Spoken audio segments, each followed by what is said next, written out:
Hey, traveler, if this pine-scented timeline helped you drift, let the sign on the door read open by tapping subscribe. A gentle light keeps the lantern lit for the next wanderer. Leave a sleepy comment, your favorite Gravity Falls moment, or just a good night. I read them like notes in the journal margins. And if you'd like the bell to chime right on time, press the little bell softly. It startles easy. Okay, back to the map. Under the needles, the next page is already turning. The road is quiet except for the small sounds that always survive the night. Tires whisper. Wind moves through needles and never tells anyone what it heard. A wooden sign, faded and friendly, leans a little as if nodding to travelers who arrive after midnight. Gravity Falls. The letters don't glow, but they don't need to. They have been looked at by so many eyes that they remember how to be seen on their own. In the distance, a bell tower holds its breath. It will ring soon, but not yet. On both sides of the road, trees gather like old friends, shouldering each other to make room. The forest is not trying to be mysterious. It is simply being tall. It is simply being kind in the way tall things are kind, by standing still while the small world rearranges itself beneath them. Somewhere a river rolls a stone over and over, smoothing it until it is a worry kept by water. Somewhere an owl thinks and then does not say the thing it is thinking. And somewhere beyond the first curtain of trees, a building sits with its lights off and its signs on, like a sleep sentinel who can guard and nap at the same time. You could call it a shack. You could also call it a collection of stories that learn to share a roof, a gift shop in daylight, a quiet ship at night. On the front desk, there is a jar with a label that works hard for a living. On a wall, there are photos that mean more to the wall than to anyone else. In a glass case, there are objects pretending not to be themselves, as if hiding in plain sight could be a hobby. Up above, in an attic that remembers every summer better than any calendar does, 2 empty beds listen to the quiet and wait. The blankets are folded with the kind of care that makes even a pillow feel respected. A window faces the woods and keeps a square of moonlight to give back in the morning. If you trace the roads of this town with a finger, you can feel the moment it was built to be small on purpose.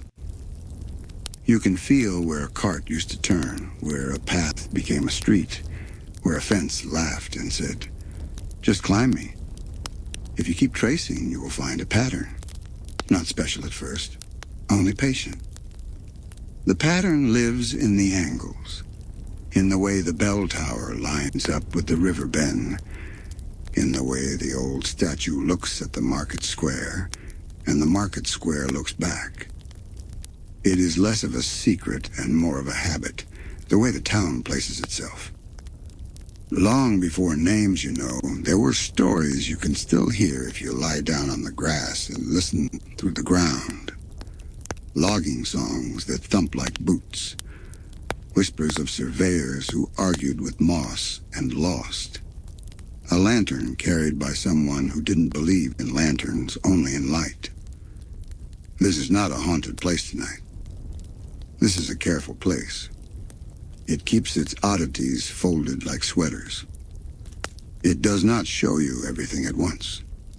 It waits for your eyes to get used to the dark, and then it shows you a little more. On the highest shelf of the sky, stars are arranged in the usual way. Down here, under the pines, stars are arranged in the way you arrange them when you cannot see them. You remember where they were the last time you looked? Memory is a kind of map. So is family. So is a promise. Say a name softly to the needles and they will keep it for you. Say it again in the morning and they will give it back unchanged. Pines. A family name that will be many people before it is one story. A story that will be many moments before it is a summer. A summer that will be many days before it is a goodbye wave through bus glass. The bell, deciding it is time, lifts its voice and lets it fall through the town, one slow note at a time. It counts meaningfully. It always does. When the last chime turns into air, the road rests its head on the shoulder of the forest. You could rest yours there, too. There is room. There is always room under the pines. We will start from the very start, because old roots are good at telling the truth slowly. We will end where the road does, because endings are just beginnings that learn to pack a suitcase.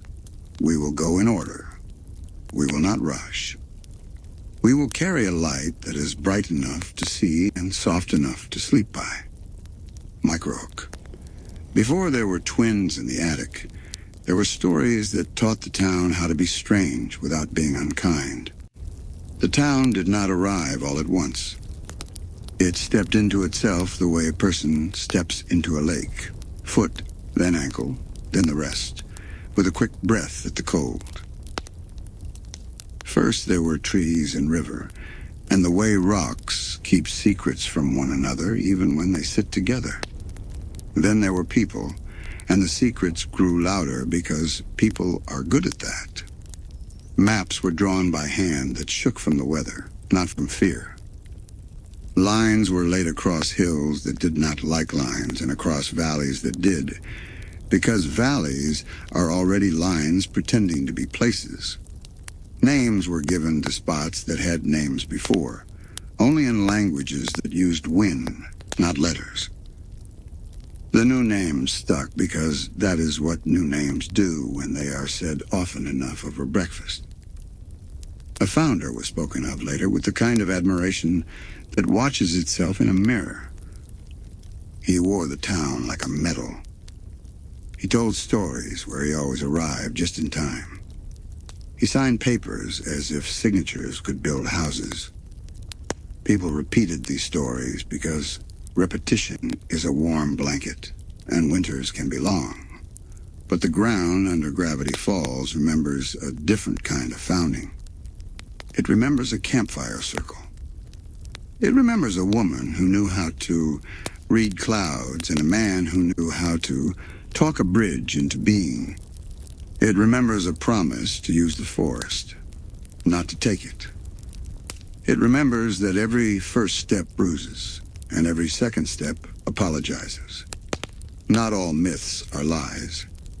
Some are blankets that cover the parts that might make you shiver. Some are ladders you climb to reach the truth, and then you keep the ladder because it is a good ladder. In this town, myth and memory learned to share a porch swing. People said the place was odd. They said it kindly, the way you say a cat is odd when it sleeps in a bowl instead of a bed. Compasses in pockets sometimes sighed and pointed at their own hearts. Shadows stayed a little longer than they should and left a little kinder than they had to. You could go a whole lifetime here and never see anything you couldn't explain. And some did. You could also blink at the wrong moment and find your blink came back with a story it did not have when it left. The town arranged itself. A street that seemed to bend because of a hill, but really because it wanted to align with the way the river smiled. A lamppost exactly where you needed it, placed by hands that swore they put it somewhere else. The bell tower, tall as a thought you keep meaning to think, set just so upon a triangle of land that the surveyors called practical. Because practical is a good, strong word to put on top of a feeling you cannot name. Look closely at the plaques in the square.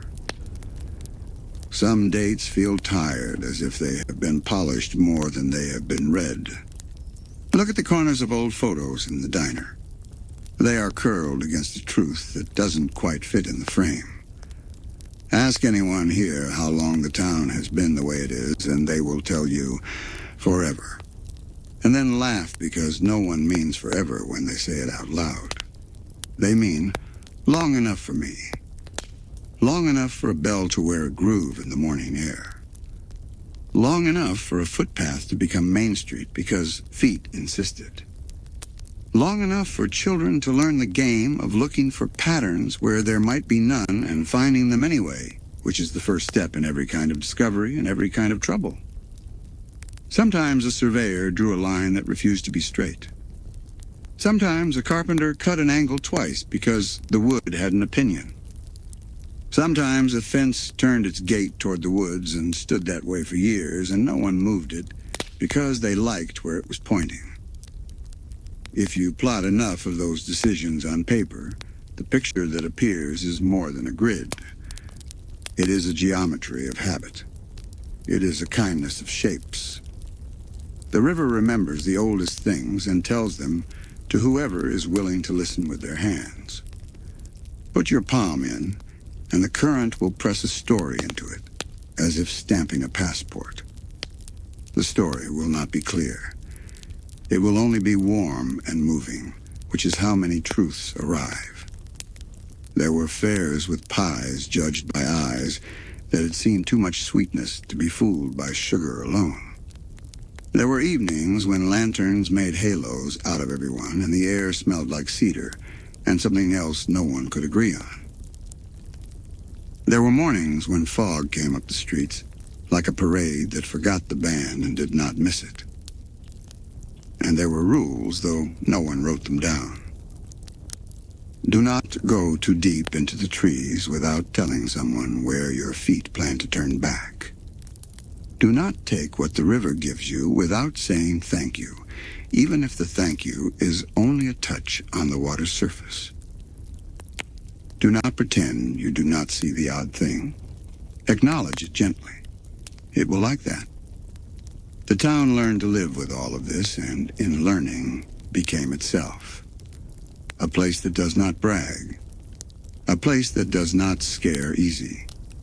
A place that knows how to keep an extra chair at the table in case a stranger proves to be someone you were simply late to meet. Years stacked softly, one atop the other, like quilts on a winter bed. Birthdays were circled in pencil on calendars, hung beside stoves that knew the names of all the soups. Schools painted their halls the color of memory. Shops opened and closed. Signs changed, but the nails stayed. The bell rang and learned everyone's schedules better than anyone meant to teach it. This is the stage. It was set long before the curtain rose on two twins in a summer. It was set by hands that did not know what they were building and hearts that did. It is sturdy. It will hold. Microhook. From far away, a postcard with a sketch of this odd valley begins its slow travel toward a young scientist who hears patterns the way some people hear music. Two brothers. Before the summer in the attic, there were summers by the sea. Not the postcard shore with umbrellas in rows, but a working coast that smelled like stories left out to dry. A name for it stuck because it fit. Glass Shard Beach. It glittered where it shouldn't and cut when you forgot to take care, which is to say, it told the truth. In a small house that made room where it had none, two cribs sat in a room that took turns being a nursery and a boat. If you listened, you could hear gulls stitching the sky with their voices, and waves hemming the horizon, and a kettle that came to a good, decent boil that could make any day feel tamed. They were twins, and each knew it the way a hand knows it has another hand. One had a grin that looked like it fought its way to the surface in one. One had eyes that weighed everything and found it worth lifting. They lay side by side and learned the language of ceiling cracks and the creak of boards that had been walked by more stories than any family could hold at once. On a shelf, a jar held coins for dreams. On another, a model boat waited for glue that would always be applied tomorrow, because today kept needing something. The house was not poor in the ways that matter. It had a roof that kept rain on the outside and love that kept weather on the outside of hearts. It had a table that never said no to a new chair, even if the chair was just a crate with a towel folded on top. They grew together the way twins do, sharing colds, sharing jokes, sharing the quiet pride of being two and being one at the same time. One learned to sell a thing by believing in it so much that everyone else wanted to borrow that belief for a minute. One learned to make a thing by breaking it carefully first and then putting it back together with a secret added. School sharpened their tools. Science fairs arrived not as competitions, but as invitations to be the size of your curiosity. Cardboard trifolds became stages. Glue became the smell of ambition. Late nights bent over notebooks became the first small hills in a lifelong landscape of effort. A father's voice filled doorways like a lighthouse, sometimes bright, sometimes fogged. A mother's patience stitched up rips no one else could see. Brothers learned where each other's buttons were and learned, mostly, not to push them. Mostly. At the market, one brother could trade 2 smart words for 3 apples. At the library, the other could trade 3 quiet hours for a question worth a lifetime. On the beach, they built forts that would lose to the tide and called the losing beautiful, because it always made a clean slate for tomorrow. They were alike in the way cliffs are alike, made of the same stone, facing the same sea. They were different in the way cliffs are different, one jutting, one sheltering, both needed by boats. There was a project. Of course there was. There is always a project at the heart of the story of a person who wants to know how things work, and a person who wants to make things work for everyone else. On a kitchen table cleared with a flourish that insisted on greatness, a small machine began to gather itself out of parts. Wires followed diagrams that followed ideas that followed nights of staring up at nothing and seeing everything. One brother handled the pitch. He spoke to the air as if it were an investor, and to his reflection as if it were an audience. He could make even a bad idea look like a sunrise if you gave him 2 minutes and a chair to stand on. But this was not a bad idea. This was his brother's. And when he spoke about it, the air itself looked interested. The other brother handled the work. He measured twice and then again because precision felt like respect. He tested. Not to prove he was right, but to find out how he might be wrong so he could make it right. He wrote in the margins and circled nothing because nothing was ever finished. There was a fair. There was judging. There were eyes that knew how to see the future on a table, and hands that knew how to pick it up without breaking it. There was a letter later, with a weight that felt like a key and like a goodbye all at once. The letter said, "Come, bring your mind. We have a place for it. We have been waiting." In the space between the stamp and the opening, possibilities grew like vines. Dorm rooms with windows that faced the idea of tomorrow. Labs where the lights never turned off because curiosity never sleeps. Books that made other books jealous. Conversations that would teach you how to use words you had not learned and how to trust the words you already had. He held the letter the way you hold a fragile thing and a strong thing at the same time. He held it the way you hold a future you can almost hear breathing. His brother saw the letter and saw by habit the best. Opportunity. Adventure. A story they could both tell for the rest of their lives. He told everyone who would listen what the letter meant. He told himself that nothing would change. He told the mirror that families are boats, and boats do not sink because one person stands at the bow. They built another model boat together and balanced it on a tide pool until it learned salt and wind. They made a promise without saying it, that wherever one went, the other would not be far, if not in miles, then in minutes in the mind. The town watched them in the gentle way towns do. A grocer asked about the machine because it felt good to ask. A neighbor brought over a pie because pies say what words cannot. The beach kept doing what beaches do, erasing and keeping both at once. This is where a story like this always tightens, where a knot begins to remember that it's a knot. But not yet. Let's sit with the brothers on the steps one more evening, watching the sun drag a gold brush across the water. Let's hear them talk about ridiculous futures, and then laugh because ridiculous is often just early.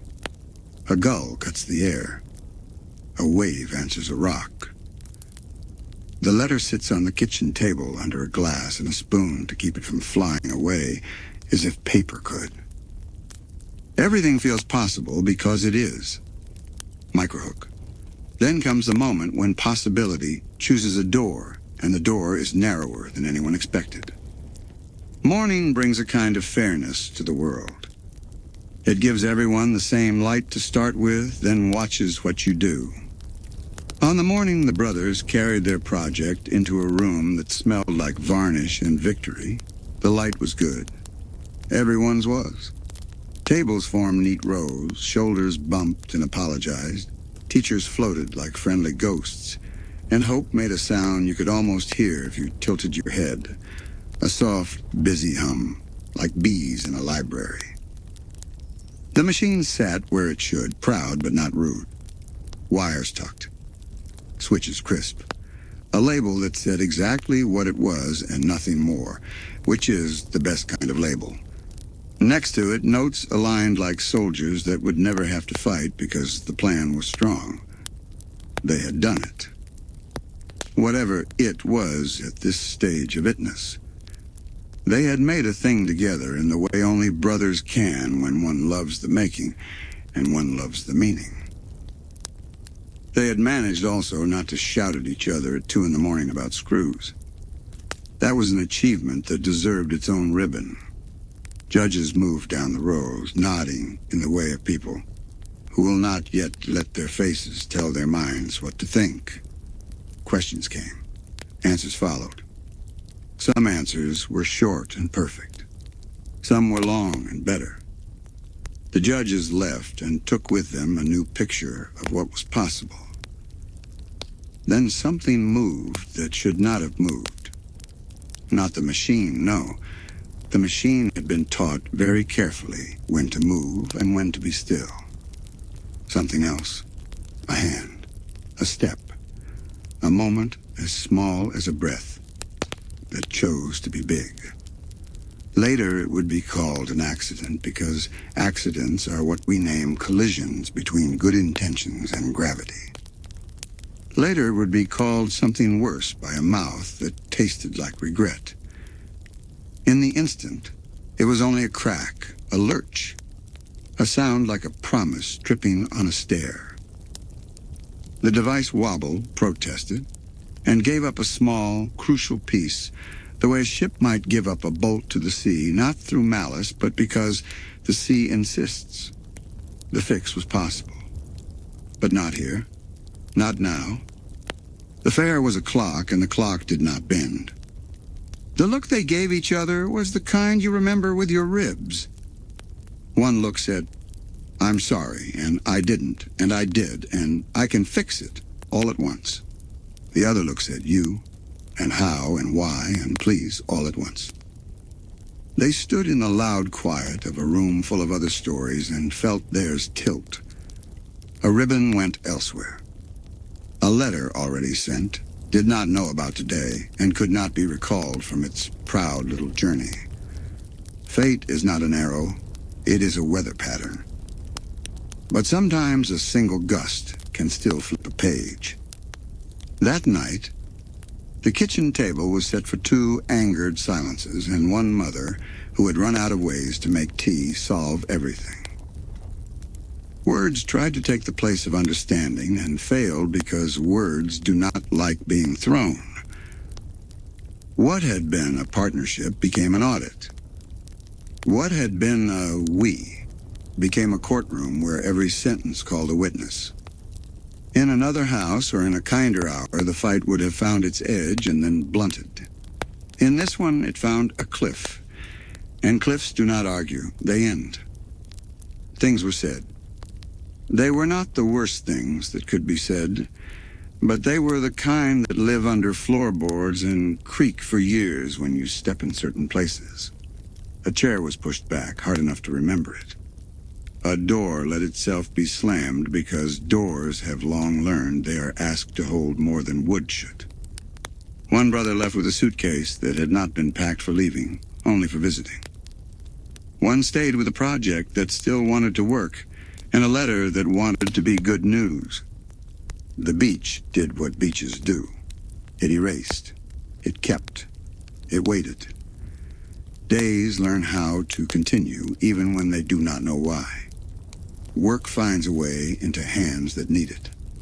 Pride finds a way into throats that wish it would not.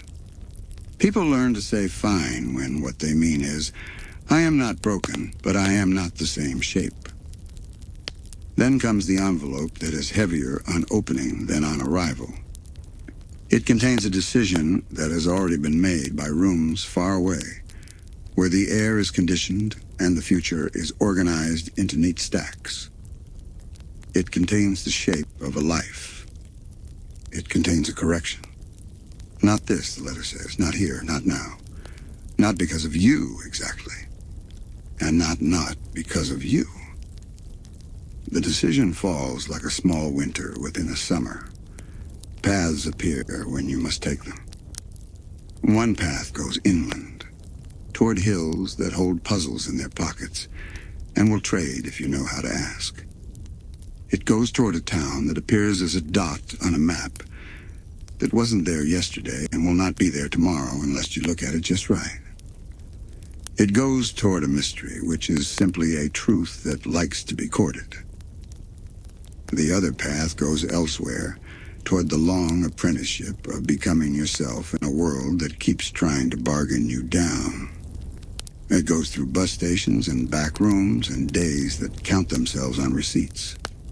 It goes through jokes told to empty rooms because the laughter you are rehearsing for will come, and when it does, you want to be ready.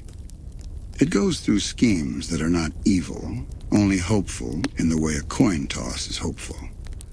Both paths begin on the same doorstep. Both are taken at the same time. The hinges watch. The house sighs. There is a moment, there is always a moment, when both brothers hesitate, one hand each on opposite sides of the same future. If they could both hold it, they would. But futures are like suitcases. Even when you pack together, only one person can carry them at a time. The sea, which has opinions about everything, does not comment. It keeps turning glass into glitter. It keeps sanding down sharpness until even a child can hold it and not be hurt. It will do the same in time for this. But time is the slowest tool we have, and sometimes the only one. The letter that once felt like a key now feels like a map folded wrong. The project that once felt like a bridge now feels like a border. The word accident sits between them like a third twin who will not go to bed. And yet even here, even now, there is love. Durable as rope, frayed as rope, still holding as rope holds, by remembering what it was braided for. They do not say it. They do not have to. The house hears it anyway, the way houses hear truths, spoken in the language of slammed drawers and careful dishwashing. One will go where the ground hums with oddness. One will go where the world applauds if you can make it laugh and buys what you can convince it to need. Both will carry the other like a compass tucked under the ribs, whispering north when most needed. The beach lets them go. The town of their childhood folds away like a shirt, to be put on later when the weather requires it.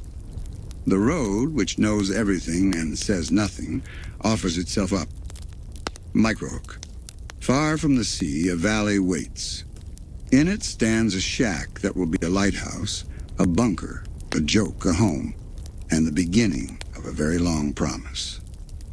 The road that carried him inland was a long sentence with very few commas. He drove it the way careful people read, not quickly, not slowly, but with attention, willing to stop and look up a word if the landscape used one he didn't know. Town names changed like shy actors, entering and exiting without asking for applause. Hills rose and learned the trick of staying. A valley opened in front of him the way a book opens when it's been read 100 times, eager, cooperative, not surprised to be chosen again. He had with him the ordinary luggage of a person who plans to become someone new in a place where no one expects anything. 2 suitcases, a box of instruments wrapped more lovingly than clothes, notebooks with nothing in them and everything ready to be in them, and a pencil that had sharpened itself down to honesty. On a map, the dot he was aiming for looked like a mistake the printer forgot to fix. In the world, it looked like Gravity Falls. The sign greeted him without comment. Signs know better. They announce and then let you do the thinking. Main Street had the right kind of tilt to it, the kind that suggests a town is not fighting its landscape, but has learned the habit of walking with it. He passed a diner that glowed with the secret confidence of good coffee, a hardware store that doubled as a museum of bolts, and a bell tower that had perfected the art of not ringing until the exact right breath. He was not yet the author anyone would one day imagine. He was a scientist who had followed a rumor as if it were a compass. His rumor was a cluster of odd readings no one could replicate and a handful of anecdotes too consistent to be dismissed. His compass was curiosity, which is not always accurate but is very brave. Boarding houses have a special smell. Cleaner, key metal, cabbage that is innocent of any crime, and the room he rented had all 3. He put the instruments on the desk like a small parade. He opened the window. The air came in and told him all the ways it was different from sea air, from city air, from air that was in a hurry. There is a first night in every new life when sleep puts one hand on your shoulder and one hand on your curiosity and suggests they share. He slept. Curiosity won, but only by a page or 2. Morning introduced him to the woods. He did not ask them to be mysterious. He asked them to be precise. He marked his starting point with a ribbon of bright tape knotted to a low branch, polite, removable, the kind of footprint the forest doesn't mind. He stepped and counted and stepped and counted, leaving measurements in the air behind him like breadcrumbs no wind would bother to steal. He listened. The woods spoke in the usual tongues, birds, insects, the creak of a tree reconsidering its posture. Underneath, a hum. Not loud, not constant, not invented by hope. It came and went like a shy thought. He wrote it down and did not explain it to himself yet. The river was exactly where the map promised, and slightly elsewhere too, as rivers prefer. He watched how it pulled at sunlight. He watched how stones moved as if centuries were afternoons. His notes for the day read simply, flowing anomalies, compasses sulk, shadows prolong. By noon, he had a sketch of the valley that felt more like an apology to the original than a map. By evening, he had a route, a radius, a plan for tomorrow, and a sandwich from a deli that considered mustard a philosophy. Days stacked softly. He rented a larger space, a shack that had ideas about itself. The weathered sign on its roof had the swagger of a joke that outlived its punchline. Inside, corners suggested secrets not because they were dark, but because they were corners. He put a desk in the attic under the kind of window that forgives you for staring out of it. The first notebook filled with lists that were really prayers to order, coordinates, magnet readings, times the bell rang when it didn't need to, places where the wind moved without asking the leaves first. He did not decide on a theory and then look for proofs. He gathered proofs and let them decide if they wanted to be a theory. He met a man in the hardware store aisle where the screws and the possibilities live. Fiddleford McGucket wore the weary confidence of someone who has coaxed more machines into cooperation than is strictly fair to expect of a single human being. Their conversation began with thread count and ended, much later, with the kind of laughter that makes a partnership out of a handshake. A second pair of hands steadies the first. A second mind gives the first one a place to set heavy thoughts down. They walked the woods with different kinds of patience and the same kind of respect. In the diner, they argued quietly about calibration. At the river, they argued quietly about everything else. Good arguments, the kind that make a better machine out of two stubborn hearts. The shack learned what it meant to be busy. The attic learned what it meant to be important. The forest learned the shape of their footsteps and stopped being surprised. He wrote in long, neat lines until his handwriting settled into the voice the town deserved. Precise, careful, almost kind. This was not a hunt. It was a courtship. He would ask and wait for answers. He would not pry. He would not take more than the woods offered. Evenings were for drawing. Not picture-pretty drawings, diagrams, angles. A geometry of what-ifs laid over a map of what is. As if by lining them up, the gap might open its mouth and tell him its name. Some nights he read his notes aloud to see if they still sounded true when spoken. Some nights he only listened to the bell and the wind and the river reminding each other what they were supposed to be. On the margin of a page, without thinking, he drew a simple shape. A triangle with an eye the hand added on its own. He looked at it and shrugged at himself the way you do when your mind doodles a thing your mind claims not to know. He turned the page. He kept writing. Microhook. Tomorrow the measurements deepen. A pattern begins to resolve. And a visitor will arrive first as an idea that feels too helpful to be dangerous. The author at work.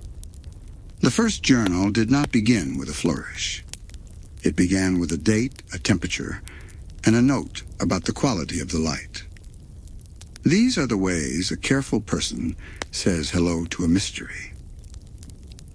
He wrote down creatures the way a librarian writes down patrons. With respect, without judgment, and with quiet delight when the rare kind appears. In the woods, a thing that looked like a branch until it decided not to. By the river, a shimmer that refused to explain whether it was light, water, or a third thing that borrowed from both. On a stump, footprints that came in threes, as if whoever owned them preferred a waltz. He described, he did not sensationalize. He measured, he did not declare. If fear arrived, he asked it to sit down and be specific. What exactly are you telling me to do? What exactly are you telling me to respect? Fear cooperated. Fear likes being treated like data. Pages filled with sketches that looked more like questions than answers. Here is a jaw. Here is a leaf that is not a leaf. Here is a symbol carved by weather or a hand, or both in cooperation. He shaded lightly as if a heavy pencil might bruise the truth. Traps were designed not for capture, but for conversation. A camera here, a pressure plate there, nothing cruel, nothing that would make him feel like a thief of peace. If a creature preferred not to be met, it was allowed to decline the appointment. If a creature preferred to be known, the journal gave it a name until it gave itself one. The shack acquired secret compartments because secret compartments are the pockets exploration keeps its heart in. Floorboards that lifted to reveal careful boxes. A wall that opened to a wall behind it. A rug that learned to ignore the trap door it lay upon.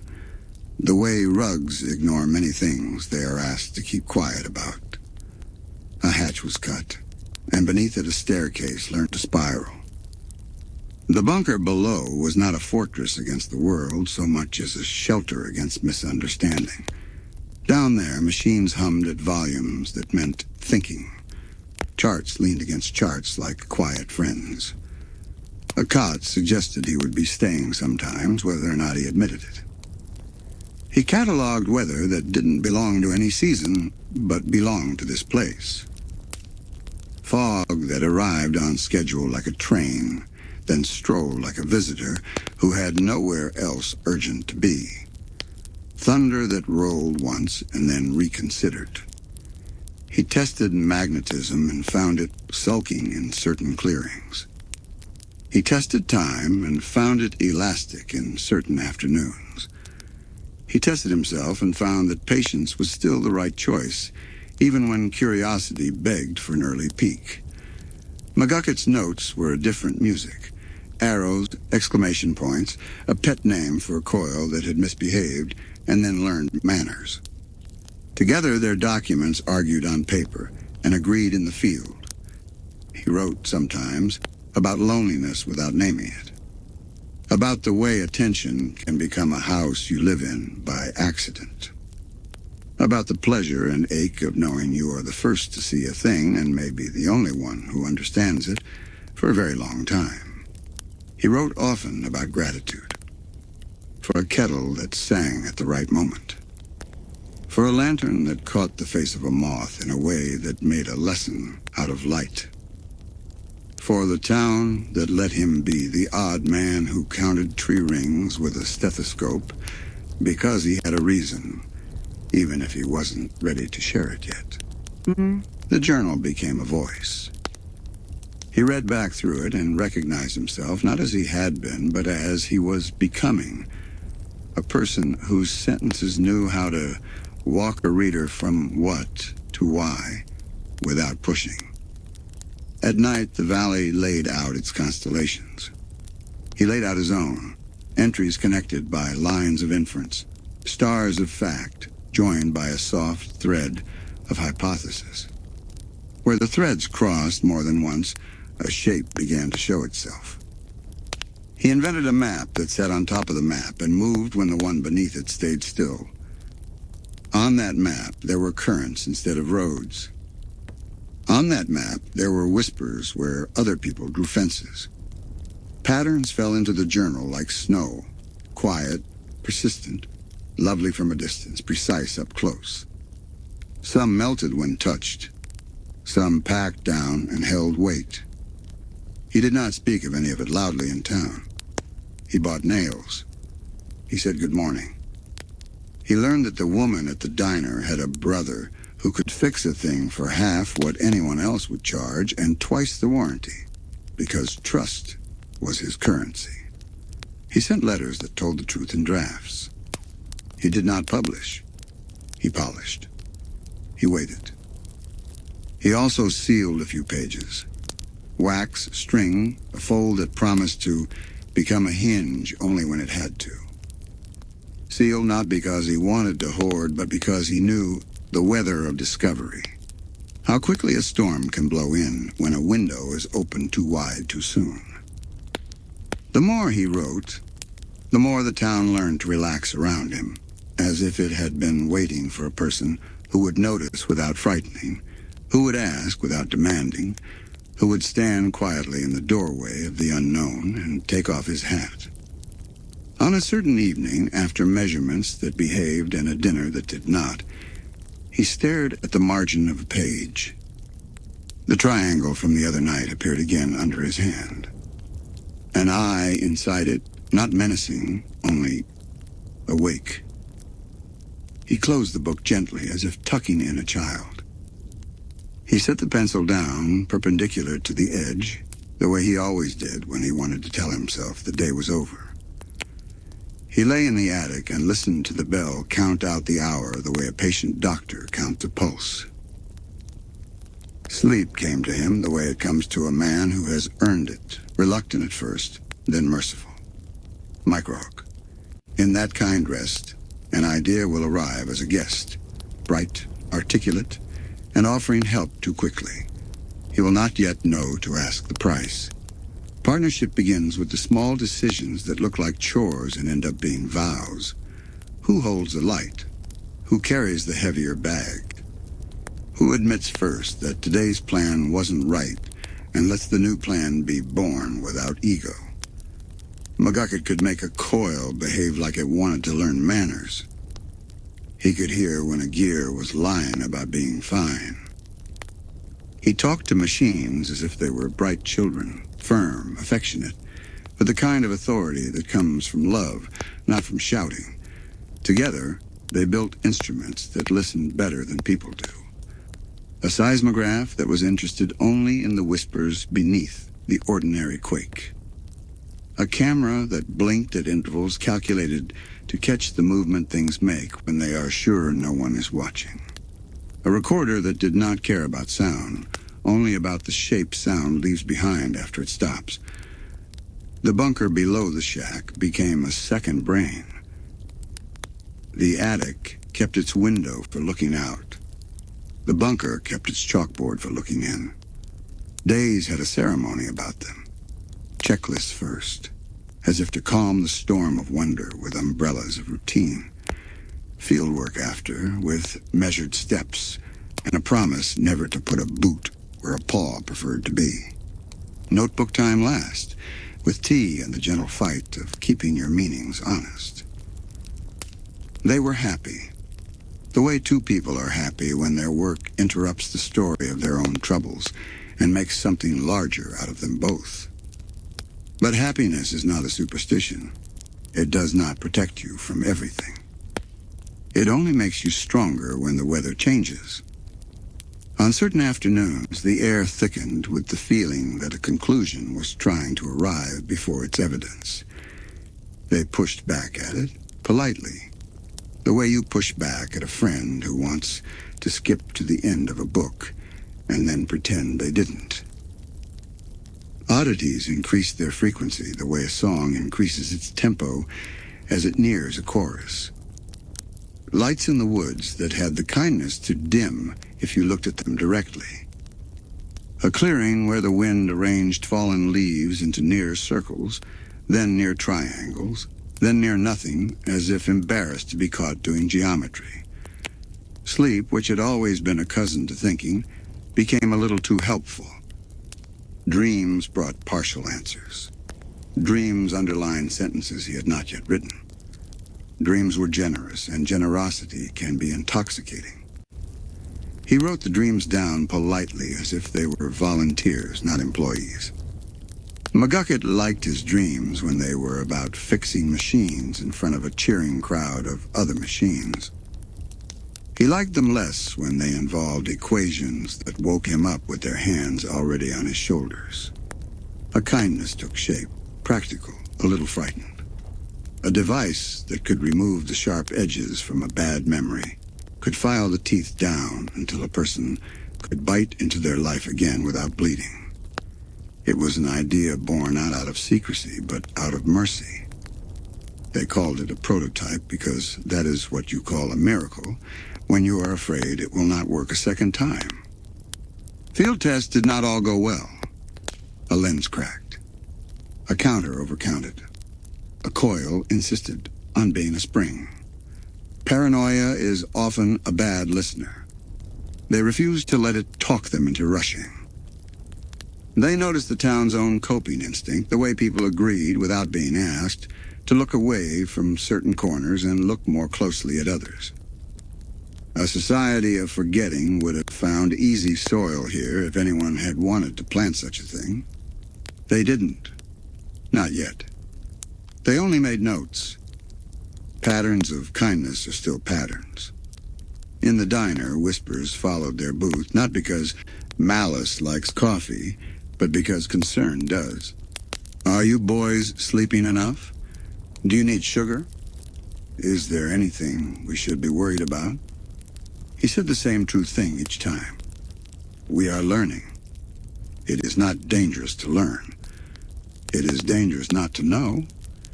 But loneliness thickens in the lab when the experiment asks to be bigger than the room can hold. The chalkboard did not have enough corners. The white line on the page wanted to curve into a circle. The circle wanted to be 3 circles. 3 circles wanted to be a door. He stood at the edge of a theory and felt the echo of something on the other side, like hearing the ocean in a shell and knowing the shell is telling the truth.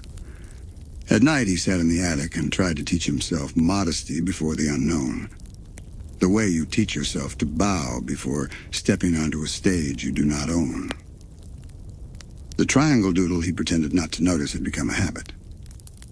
His hand made it while his mind worked on other things. The eye sometimes appeared and sometimes did not. He did not like the days it did and pretended not to care on the days it didn't. McGuckett's laughter, once a bolt tightened to just right, began to rattle with fatigue. They took a day off that did not feel like one. They promised each other the kind of promises men make when they intend to keep working anyway. We'll slow down. We'll sleep. We'll not ask the woods to hurry. The woods, who had never hurried for anyone, kept their pace. That night, the house held its breath the way houses do when the person inside them is standing on the edge of a decision that doesn't have a name yet. Microhulk. Sleep will bring a visitor in a suit made of answers. His handshake will feel like insight.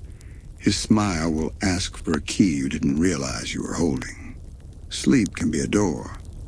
No hinges, no latch, and yet, door. He stepped through because that is what you do when a door is offered. And you were the one who built the hallway without knowing it. The space beyond looked like an office designed by a memory of the sky. Angles were honest. Light behaved itself. Nothing had dust because nothing had time to collect it. In the chair across from him sat an idea wearing a shape polite society recognizes, a host, a guide, a man who could sell you a bridge by reminding you you've always wanted to cross something. Hello, said the idea that had chosen to look like a triangle would look if geometry were allowed to grin. I've been following your work. Congratulations on noticing a pattern so many others have ignored out of respect for their own peace. Flattery is a velvet rope. It opens even good rooms. He did not step through it, not entirely. He let it go slack enough to walk beside him. We are, the visitor continued, adjacent. We are neighbors who share a thin wall, and you, Stanford, are the first person in a long time to knock on the right part of it. He didn't ask how the visitor knew his name. He had written his name in the margins of the sky himself by now. Anyone paying attention could have read it. What do you want? He asked. Because questions are doors too, and you should not let anyone walk in simply because they've arrived. To help you finish, the visitor said, with the candor of a person who has learned that the truth is the most efficient lie. You are building a theory that wants to be a machine and a machine that wants to be a door.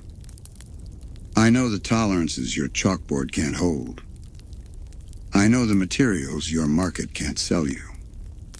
I can make the hard parts easy and the dark parts bright. Price? He asked. Because there is always one, even when no one says it out loud. The visitor's smile adjusted itself by half a degree.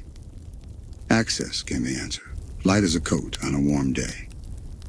Let me walk the corridors of your thoughts the way you walk the paths of your woods. No alarms, no locked cabinets. We'll keep each other company. He should have left then, but he was too gifted to mistake temptation for nonsense. He was honest enough to admit that help had arrived precisely shaped to fit his lack. "Show me," he said, choosing not to choose. The visitor did. Equations unfolded like blooming. Angles trued themselves without scolding. The circle on the page learned how to sit in 3 dimensions and then asked politely to be rotated. A power requirement he had misguessed by a factor he was ashamed of became correct in his hands, as if it had always been correct there. He walked through the diagrams the way a person walks through a cathedral they do not believe in, hushed, reverent anyway, unwilling to pretend the architecture hasn't done something holy to the air. "You see," said the visitor, "you were already there. I am only a flashlight." Flashlights are marvelous. They also invite you to stop letting your eyes adjust to the dark. And there are some truths you can only see by waiting. He did not kneel to the idea.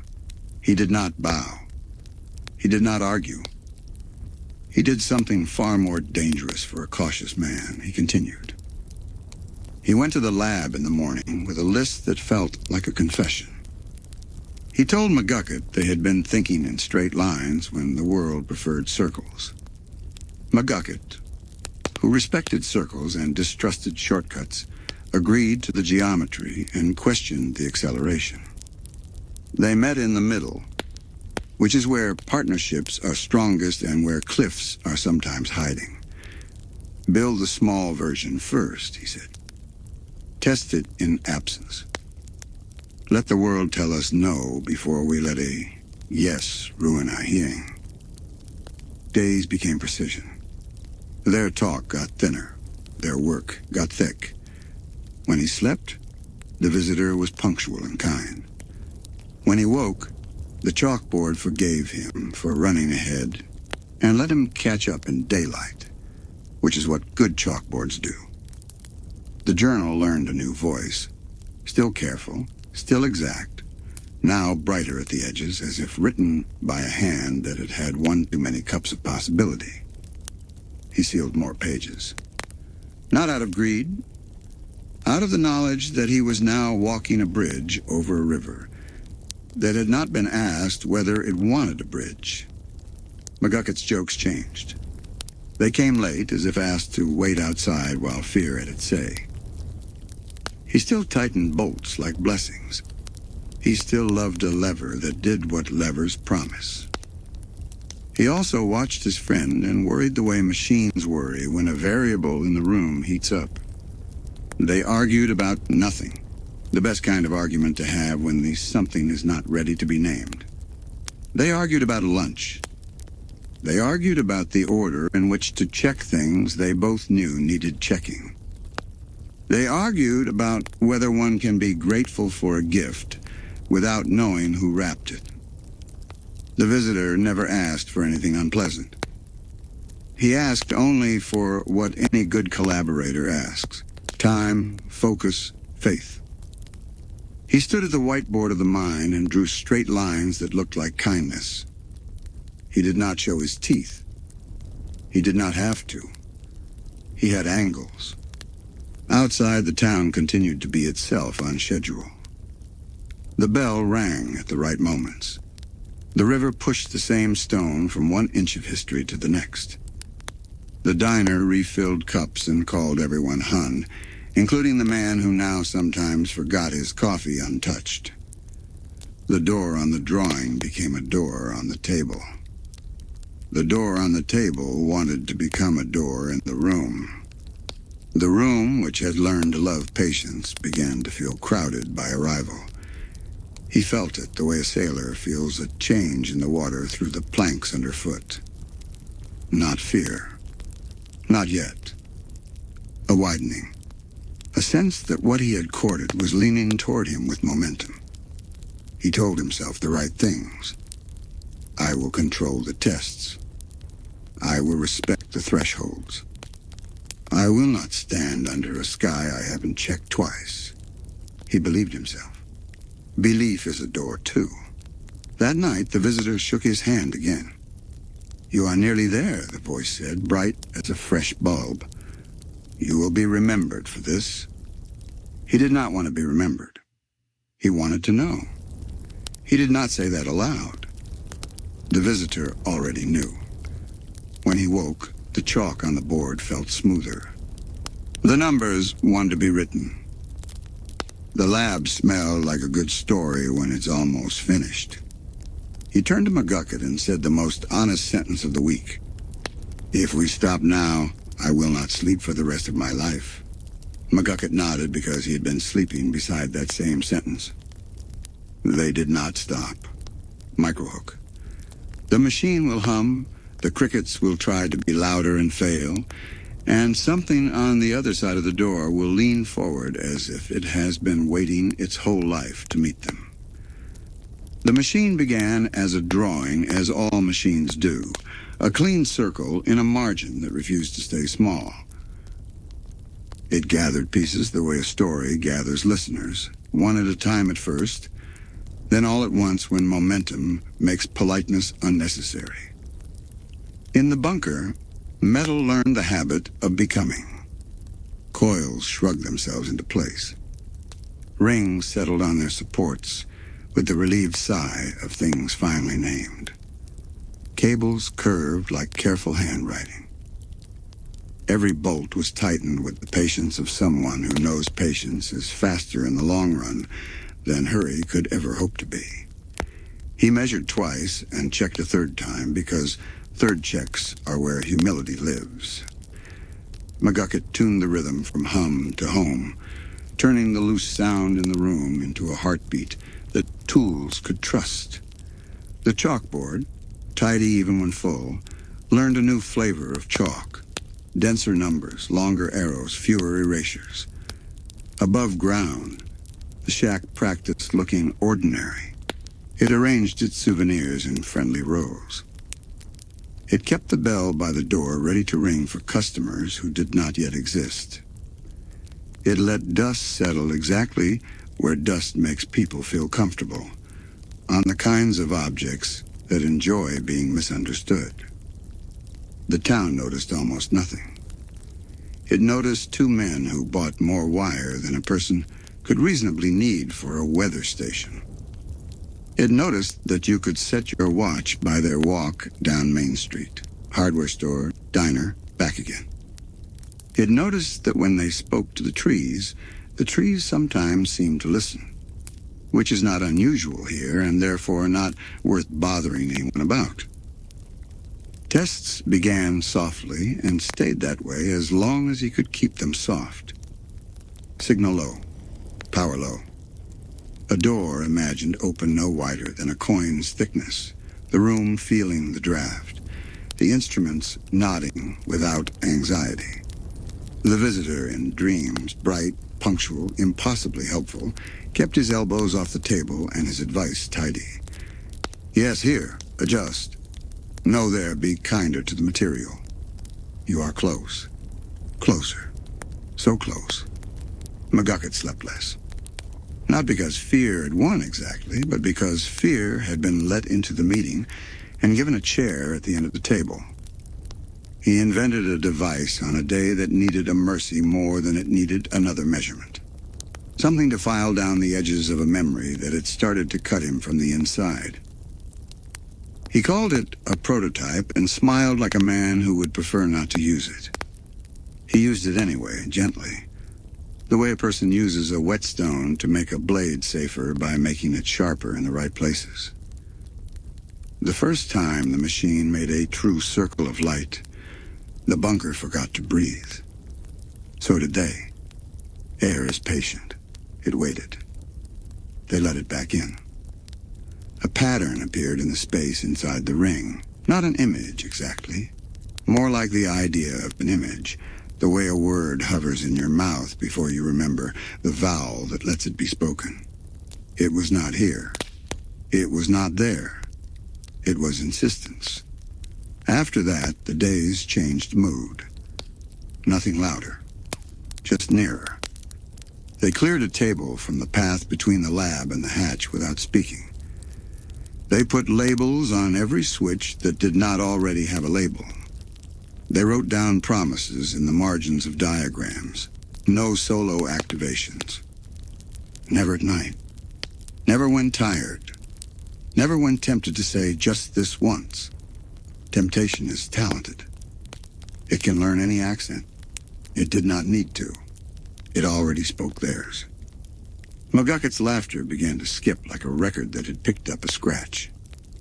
The prototype, his kind little miracle, kept making room in his head by moving certain chairs to the back of the hall. He could still hear the music of the work. He just couldn't always tell which instrument was playing it. One afternoon, an experiment leaned forward too quickly. Numbers surged. A ladder tipped. No one fell, not that time. They laughed the way careful people laugh when nothing bad has happened yet, and they know how thin that sentence is. The visitor's compliments grew warmer. His suggestions grew bolder. A small increase here, Stanford. A thicker cable there. Trust yourself. Trust me. The door in the ring wanted a destination, the way a bridge wants a second shore. The math offered several. The dream offered one. He circled it in red in his head. In town, other patterns were forming. A civic kindness that had always existed learned a new trick. When something troubled you, you looked politely away.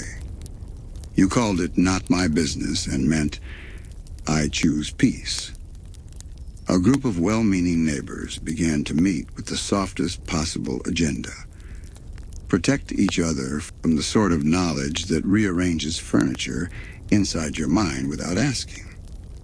No one named it a society. Things do not need names to become habits. Habits do not need permission to become traditions. In the diner, the woman who refilled everyone's coffee began to ask fewer questions of the two men from the shack. Not because she had lost interest, but because she had gained respect for the kind of work that takes words out of a man and replaces them with a very particular kind of quiet. Beneath it all, the machine learned to expect itself. It stood like a patient gate.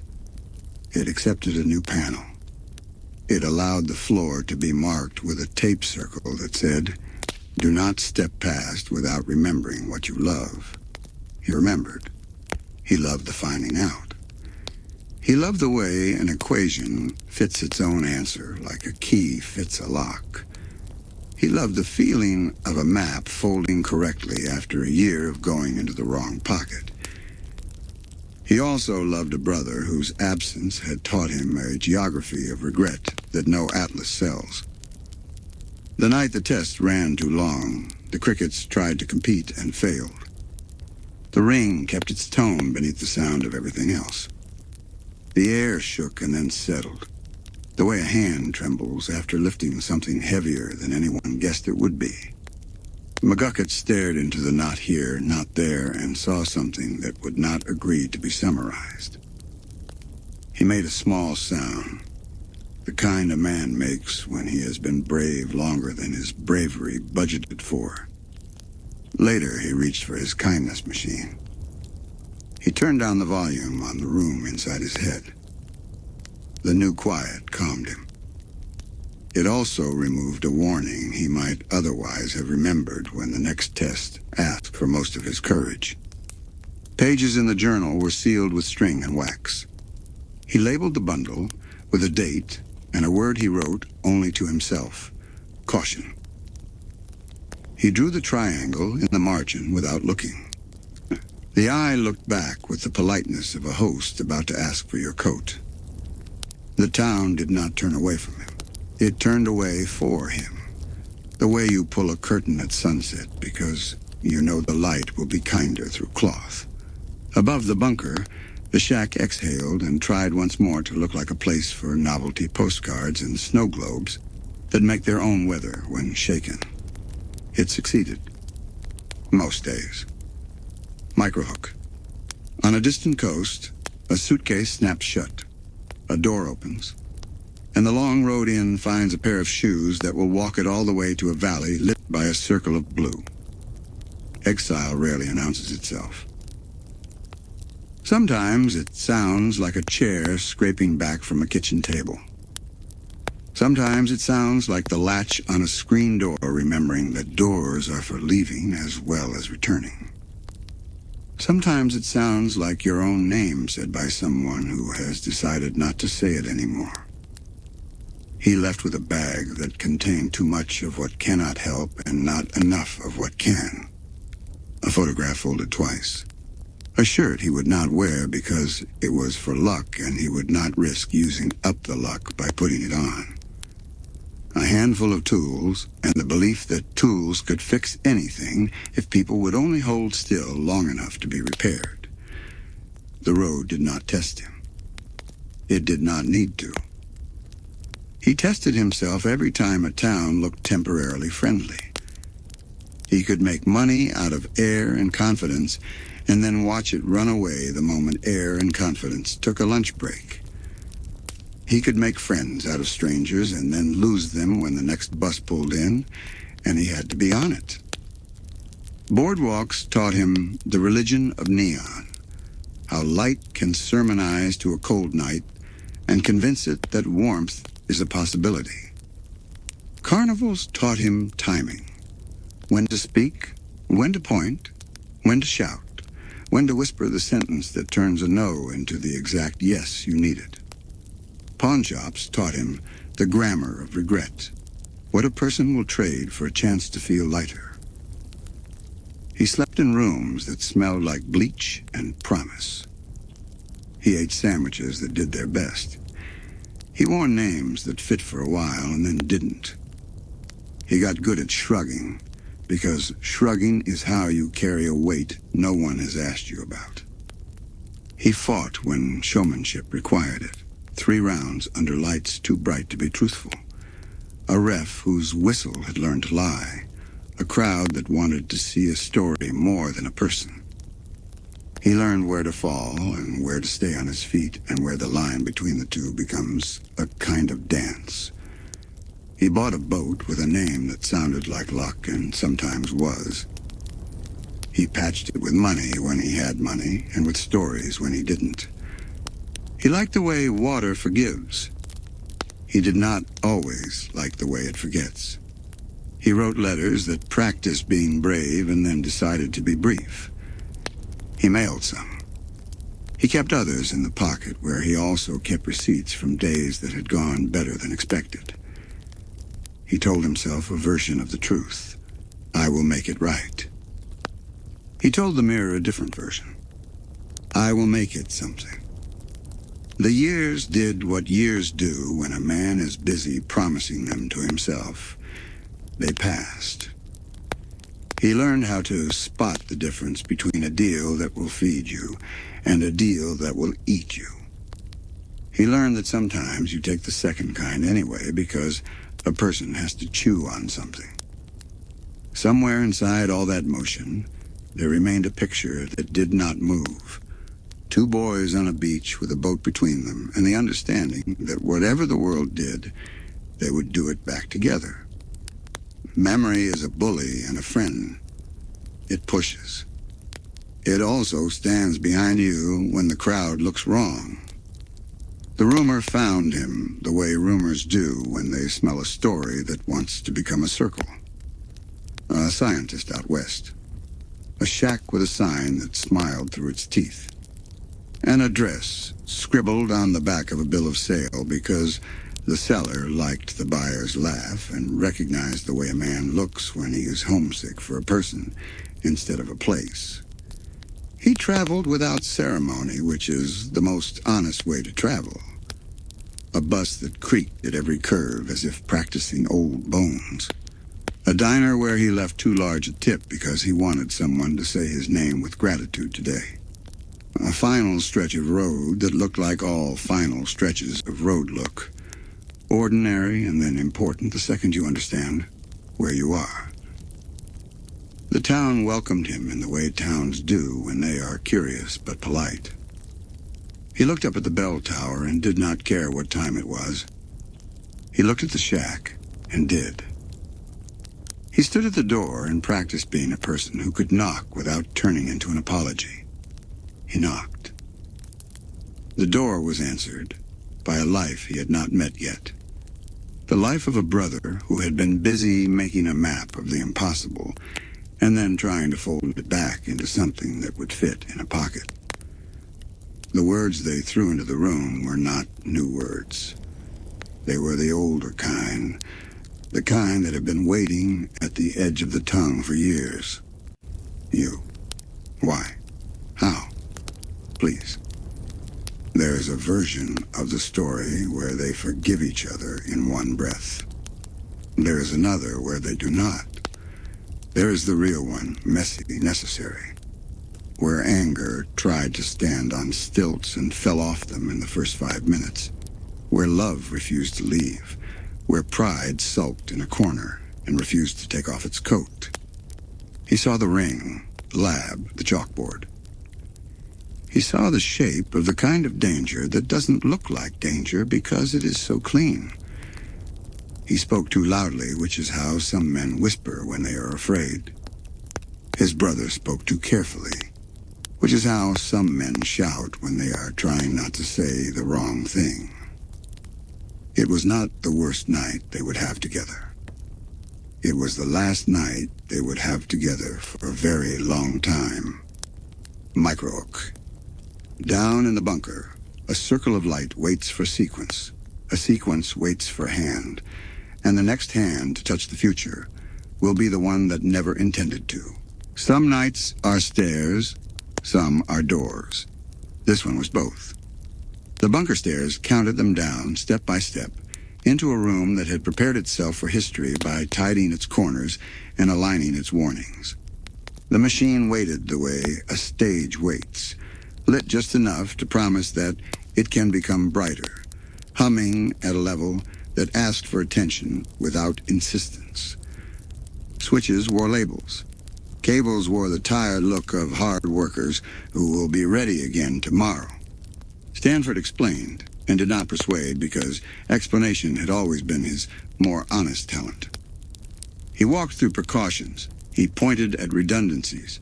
He used the word fail-safe the way a father uses the word careful when he is handing you a glass that matters.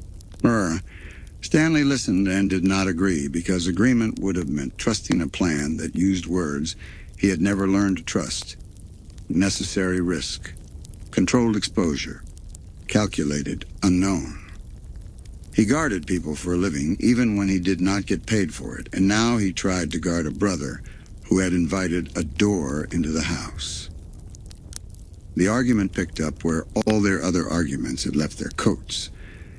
It wore the same shape, a man who believes in proof and a man who believes in gut-taking turns, calling the other one reckless. It was not unloving. It was the kind of argument love has when it is trying to prevent a loss it does not yet know how to name.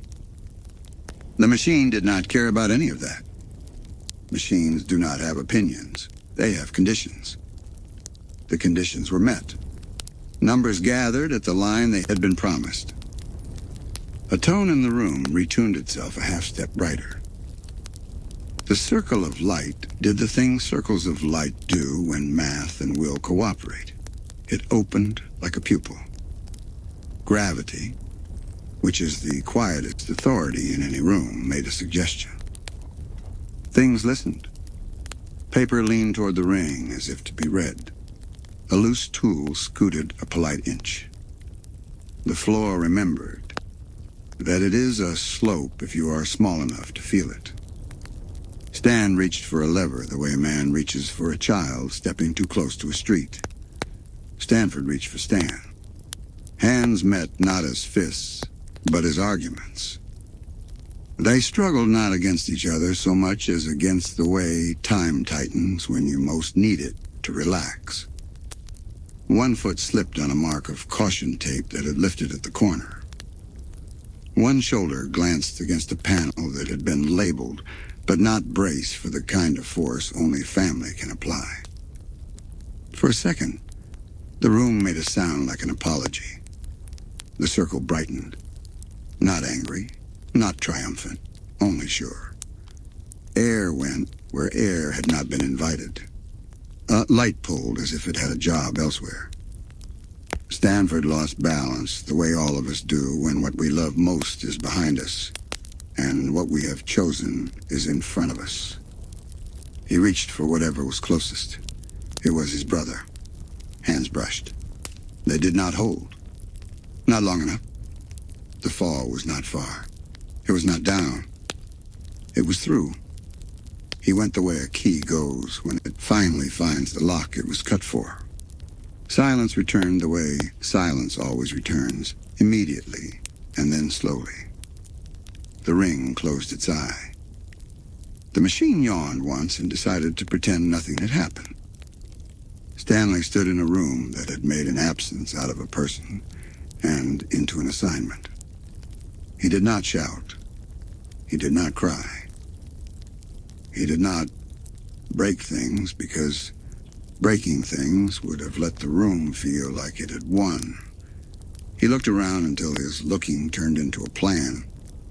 Upstairs, the shack practiced being a joke because it knew how and because jokes are what you do when the alternative is letting strangers hear what your heart is doing. Downstairs, he read. He read the journals in the voice of a man who would not allow himself to skip ahead. He read the machine like a crime scene and like a love letter. He read the room until the room began to read him back and understand what kind of person had moved in. He closed the hatch and opened a different door. The kind that leads to a hardware store when the sun rises and to a pawn shop when it doesn't, and to a network of favors if you know whose coffee to buy and when. He invented a life designed to hide a promise. He called himself the name on the papers because that is how doors open when your real knock is meant for someone who is not here. He took out a ledger whose first page said only, "Get him back." He wrote numbers under that sentence. He wrote suppliers and deadlines and words like turbine and sealant and absolutely no questions. The shack became a mask that fit so well, even the wearer sometimes forgot there was a face under it. A vending machine on a hinge learned to be a door because everyone is asked to be more than they appear at least once in their lives.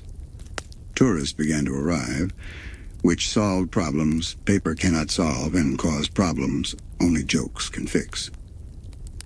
He practiced kindness the way boxers practice footwork, constantly so that when it mattered, it would be part of him.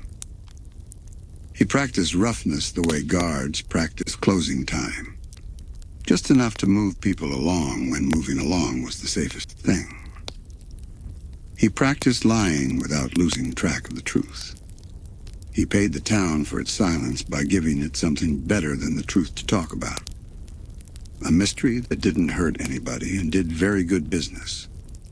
The bell by the door learned a new schedule. The cash drawer learned a new rhythm. The basement learned a new word, progress.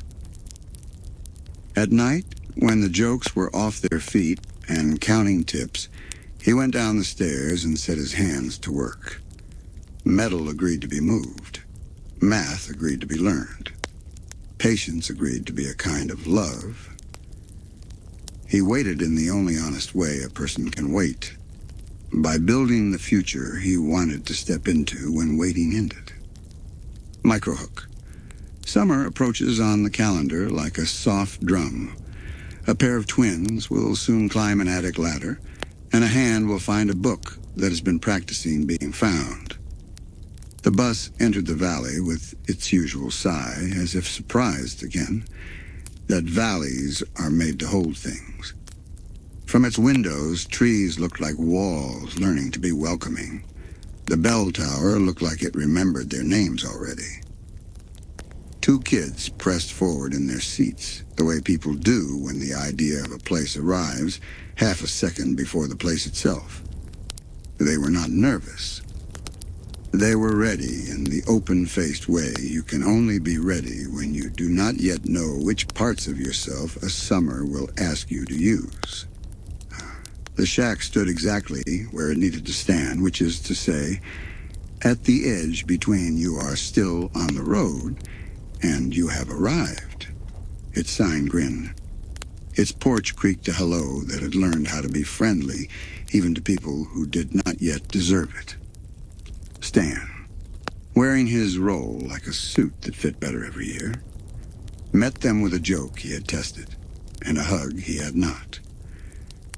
He put them to work at once because work is a good language to share when you are trying to become a family again without startling anyone by calling it that too soon. The attic had been getting ready for them for months. It had practiced holding light in a particular square on the floor where a person might like to sit and read. It had arranged its dust into patterns that asked to be erased by someone young and thorough. It offered up corners that could be forts if you squinted. They unpacked in the efficient chaos of twins. Shirts found drawers. Treasures found sills. Hopes found hooks on the back of the door. Outside, the town pretended not to watch, which is the kindest way a town can greet newcomers who do not yet know that they have been expected. Chores showed up with dignity. Signs that needed straightening. Shelves that needed dusting. A gift shop bell that needed to learn the exact cadence of a laugh that will spend money today. They explored sideways rather than far. The yard, the porch, the path to the road, the edge of the woods where the woods reach their hand out and let you decide how long to shake it. They learn what the shack sells and what it keeps. They learned that their great-uncle has more rules than he admits and fewer than he enforces. In the attic, a board had been thinking all spring about how excellent it would be to be slightly looser than the boards around it. Not so loose as to be dangerous. Just loose enough to call attention to itself the way a cough asks for water. A foot found that board. A hand found the edge. Wood lifted like a lid. The space beneath smelled like paper that had decided to become important. There, a book waited with the patience of something that has already taught itself the lesson it is about to teach you. If you are meant to find me, you will. Its covers suggested secrets without being showy about it. Its weight suggested it would not appreciate being carried carelessly. He opened it the way you open a door you hope leads outside. Illustrations looked back at him, precise and strange in equal measure. Notes marched in neat lines in a voice that respected the reader even when it had to warn them. Words like trust no one did not scare him. They made him sit up straight with a feeling that is not fear and not joy, but something made of both, readiness. Across the attic, his sister smiled at the universe the way you smile at a bakery window, with confidence that whatever is inside will be good, and that, if not, you will make it good with glitter and a refusal to be discouraged. They read. They learned that the town had a second map you could only carry in your head. They learned the shape of things that are fine if you respect them, and unwise if you don't. They learned that adventure had been made into sentences for them by a person they had not yet met, but would one day call by a name. Downstairs, Stan listened to the two-person sound that all houses love best, a pair of kids discovering a room and making it theirs. He allowed himself a smile private enough to keep. He turned the sign on the door to open because he liked the way that word looks in the morning. That day, a mystery walked right up and introduced itself the way small mysteries do when they want you to practice. Obvious in retrospect, ridiculous up close, safe enough to learn on. The town cooperated by not making a big deal. The woods cooperated by rustling in the kind of breeze that does not knock anything over. By evening, the attic had learned their names by the way they folded blankets and the way they placed shoes. By night, the house knew the rhythm of the sleep. The bell tower counted the hours gently, as if it had been asked to help. They were not yet heroes of anything. They were tourists who had arrived with chores and a book. They were a boy who liked to measure and a girl who liked to say yes. And between the two of them, the world had found what it always looks for first: balance to microbe. Beneath the floorboards, the other life continues. Vending machines that open like secrets, a ledger that refuses to end, and a ring of metal that will change its tone when summer decides it is time. Morning settled over the valley like a promise written in pencil, erasable if needed, but clear enough to begin with. The shack stretched its boards the way a cat stretches its spine and remembered how to be hospitable. Inside, the glass cases glittered like well-behaved stars. Outside, the porch warmed up to the idea of footsteps. The twins learned the shack's alphabet. Aisles spelled out what to expect from a day. Dusting first, then organizing the shelf of curiosities that were harmless, unless you made them feel unappreciated, then sweeping, always sweeping, because pine needles like to visit. Their hands practiced being useful. Their voices practiced being patient with adults who had perfected the art of telling a story 3 times before admitting it had a moral. Selves appeared the way reliable people do, already halfway into helping before you could ask. He knew what sound the register made when it wanted to be coaxed instead of pressed, and which hinge on the back door could be persuaded with a laugh. He treated the twins like co-workers on a grand project. Make the day work. They liked him immediately in the way you like a bench in the shade that was waiting for you and didn't make a fuss about it. Wendy drifted in with the same effortless timing as a breeze that opens a curtain. The attic ladder knew her weight and greeted her with a friendly creak. She showed the twins how to lean against the railing just so you could take in the whole room and look like you had invented calm. If trouble arrived, she could lift it with one eyebrow and put it back on the shelf where it belonged. The town introduced itself the way a library does, not with one big book, but with many small ones, each with a different cover. They met the bakery steam that curled out of a half-open door at 7:15. They met the postman's whistling rote and the way dogs complimented it by pretending not to care. They met the bell tower's opinion about punctuality, expressed in notes that landed exactly where they meant to. And they met the lake, which liked to look flat until someone asked a question about what swam under it. Boats were available, and rumors were free. Seuss told them the polite version of the local legend, because legends are like soup. You don't serve the strongest batch to new customers. The twins understood the rules. Bring snacks, bring binoculars, bring respect. The water held its face still with a professional's dignity. Every now and then it tried on a ripple and then put it back as if asking, "Too much?" They looked, they laughed, they leaned out over the edge to see if seeing happened faster that way. A shape appeared at a distance that might have been a log, then an animal, then a trick of the light, then a joke the lake told on itself. In another story, this would be a moment of shouts and danger. In this one, it was a lesson in how awe likes to be approached, slowly with a sandwich, by people who are willing to be wrong and still have a good day.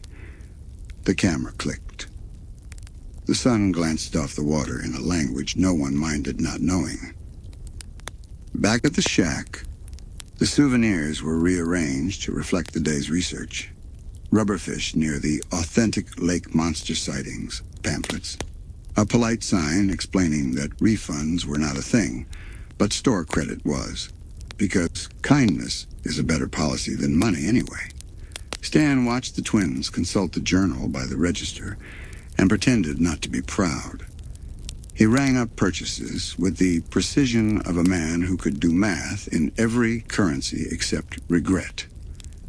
On another afternoon, the town decided to practice the theater of the silly.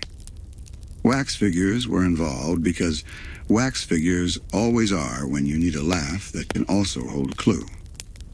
Buttons were pressed, and the figures behaved like employees trying their best on a Monday.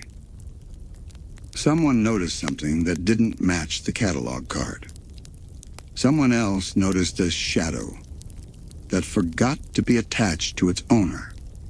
A small mystery walked in on soft feet. It did not bite anyone.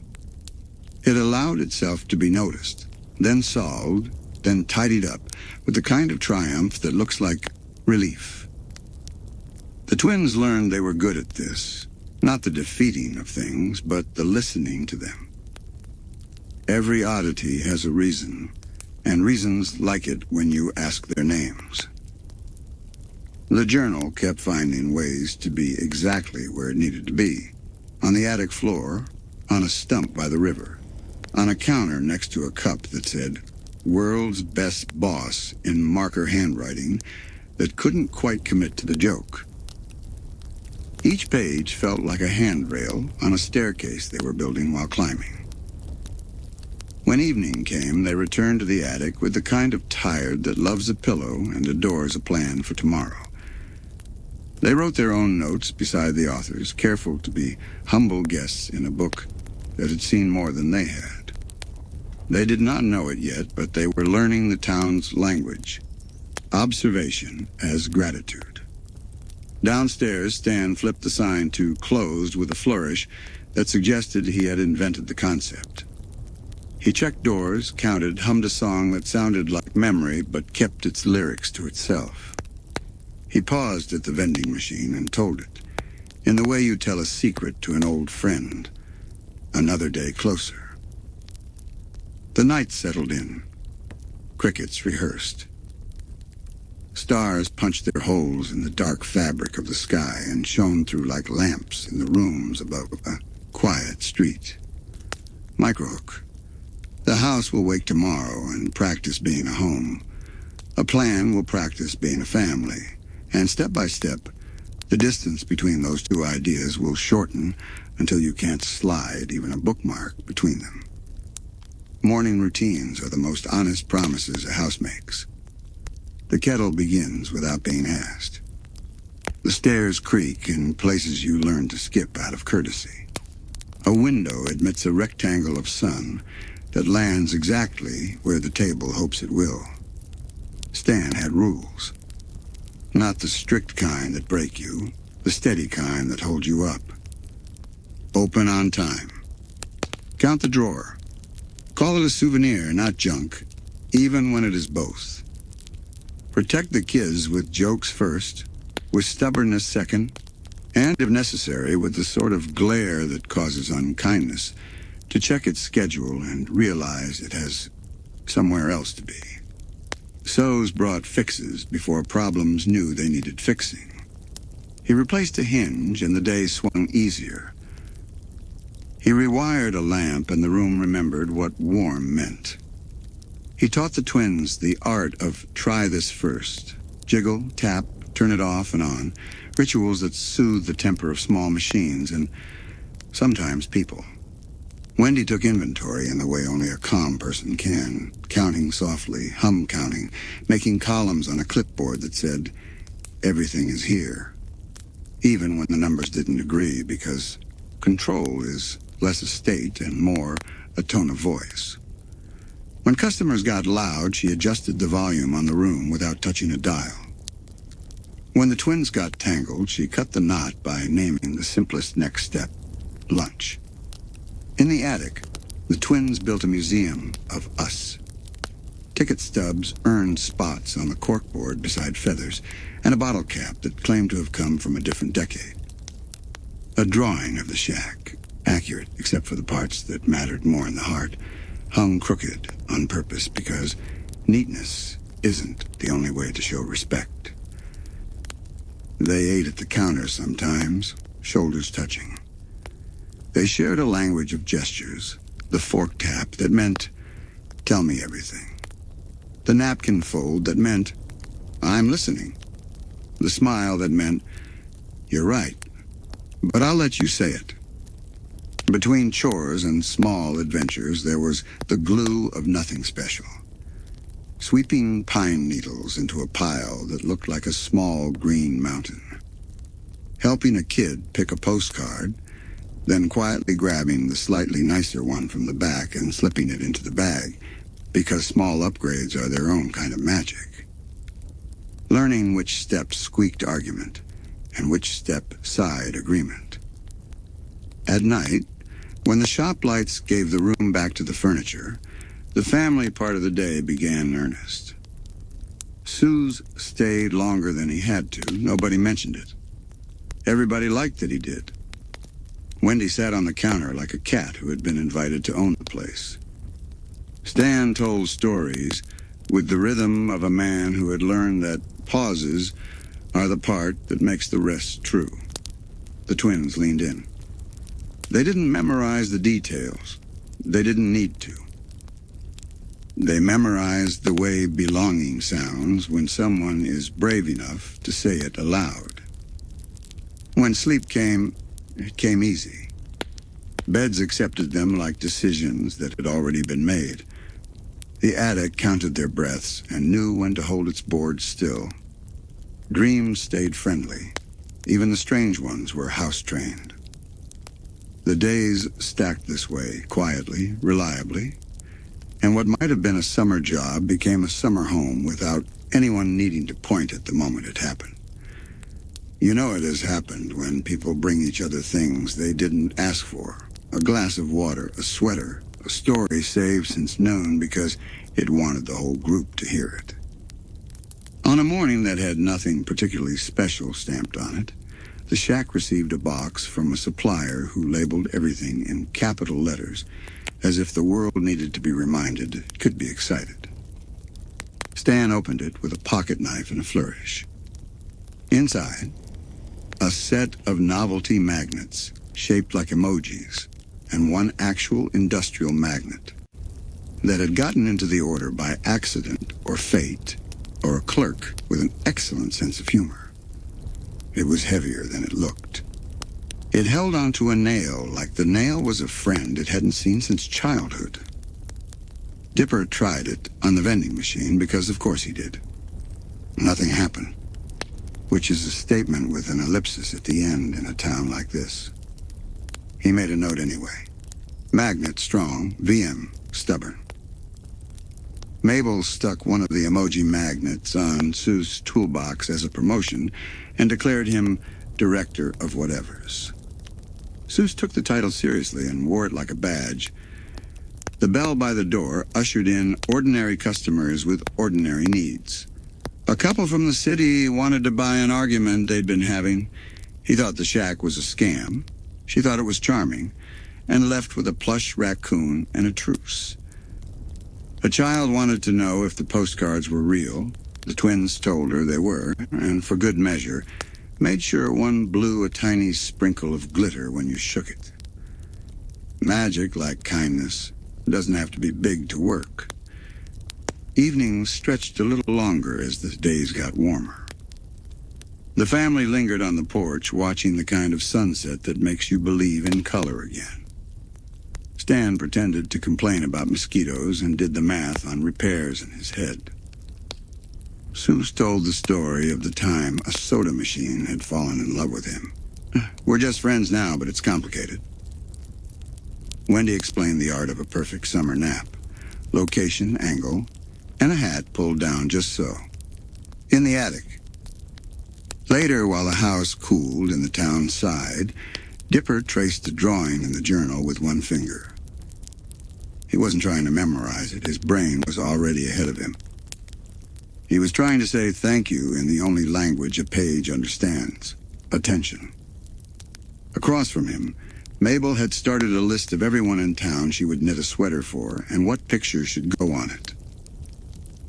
She put hearts beside half the names, stars beside the rest, and a small crown beside one that said Pacifica, with the question mark embroidered in her imagination. Family is not always the people you begin with. Sometimes it's the ones who hand you a broom and a job title and a seat and make room for your laughter in the jar behind the register, where tips and good moments mix. Microhook. Word of a blue-haired boy wonder in a crisp white suit will float down Main Street like the smell of sugar. A hand smaller than Stan's will reach for the town, and the town will learn the weight of an amulet. The banner outside the tent had letters that liked attention.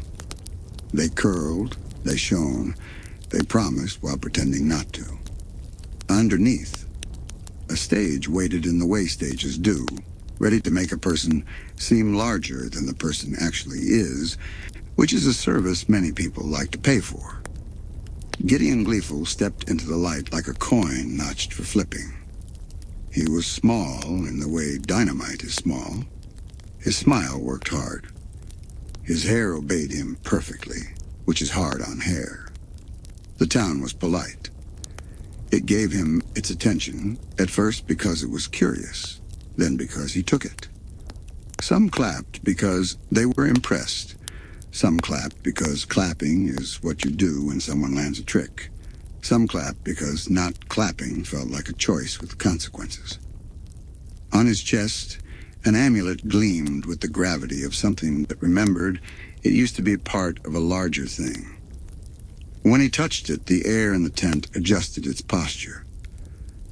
When he spoke, the sound had the confidence of a road that believes it knows exactly where it is going. Stan watched the performance with the exact amount of skepticism that keeps a man's wallet safe and his dignity intact. He recognized the machinery of a showman in the choreography, the pause placed where a breath would be, the bounce of a voice at the edge of a laugh, the way a spotlight is moved by a glance. He also recognized the smell that sometimes comes off success when success belongs to a person who hasn't learned how to carry it yet. Hot sugar, beautiful, a little sticky. The twins watched with eyes that had already seen a few things and decided to keep seeing more. Dipper lined up the moves against the possibilities. Stagecraft here. Maybe something else there. Mabel evaluated sweaters in the audience, ranked bows, and wondered how many glitter cannons a tent could support before it rose off its stakes like a happy balloon. Gideon called for volunteers the way a fisherman casts a net. Wide, charming, with the confidence that the lake was full today. He made a wallet appear that hadn't been missing yet. He read a thought that had been written on a face for anyone kind enough to look. He took a bow that asked for admiration the way a child asks for another cookie. Openly, with a plan. Business is a mirror. It shows you what you hope the world will see. Gideon set up shop across town with a sign that wanted to be taller than the building beneath it. He sold what he said he was selling and also an idea of himself he enjoyed counting. Customers arrived with curiosity and left with a version of belief they could carry home. This would be fine. Towns can support more than one act, except that the amulet had its own calendar, and on it, the word enough never appeared. It whispered to the hand that wore it, nudged the spine of the boy attached to the hand, and tilted decisions toward wanting more. More attention. More leverage.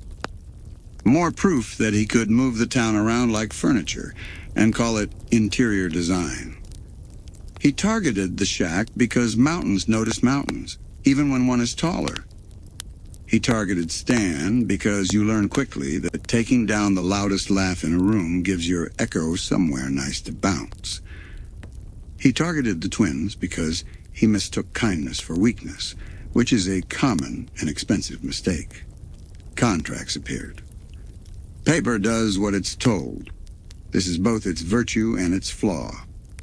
Gideon offered terms that looked like generosity if you didn't read the footnotes, and like a cage if you did. Stan read the footnotes. He laughed in the way that makes ink wish it were a little braver. Competition woke up and put on its boots. Posters multiplied. Promotions sprouted sub-promotions.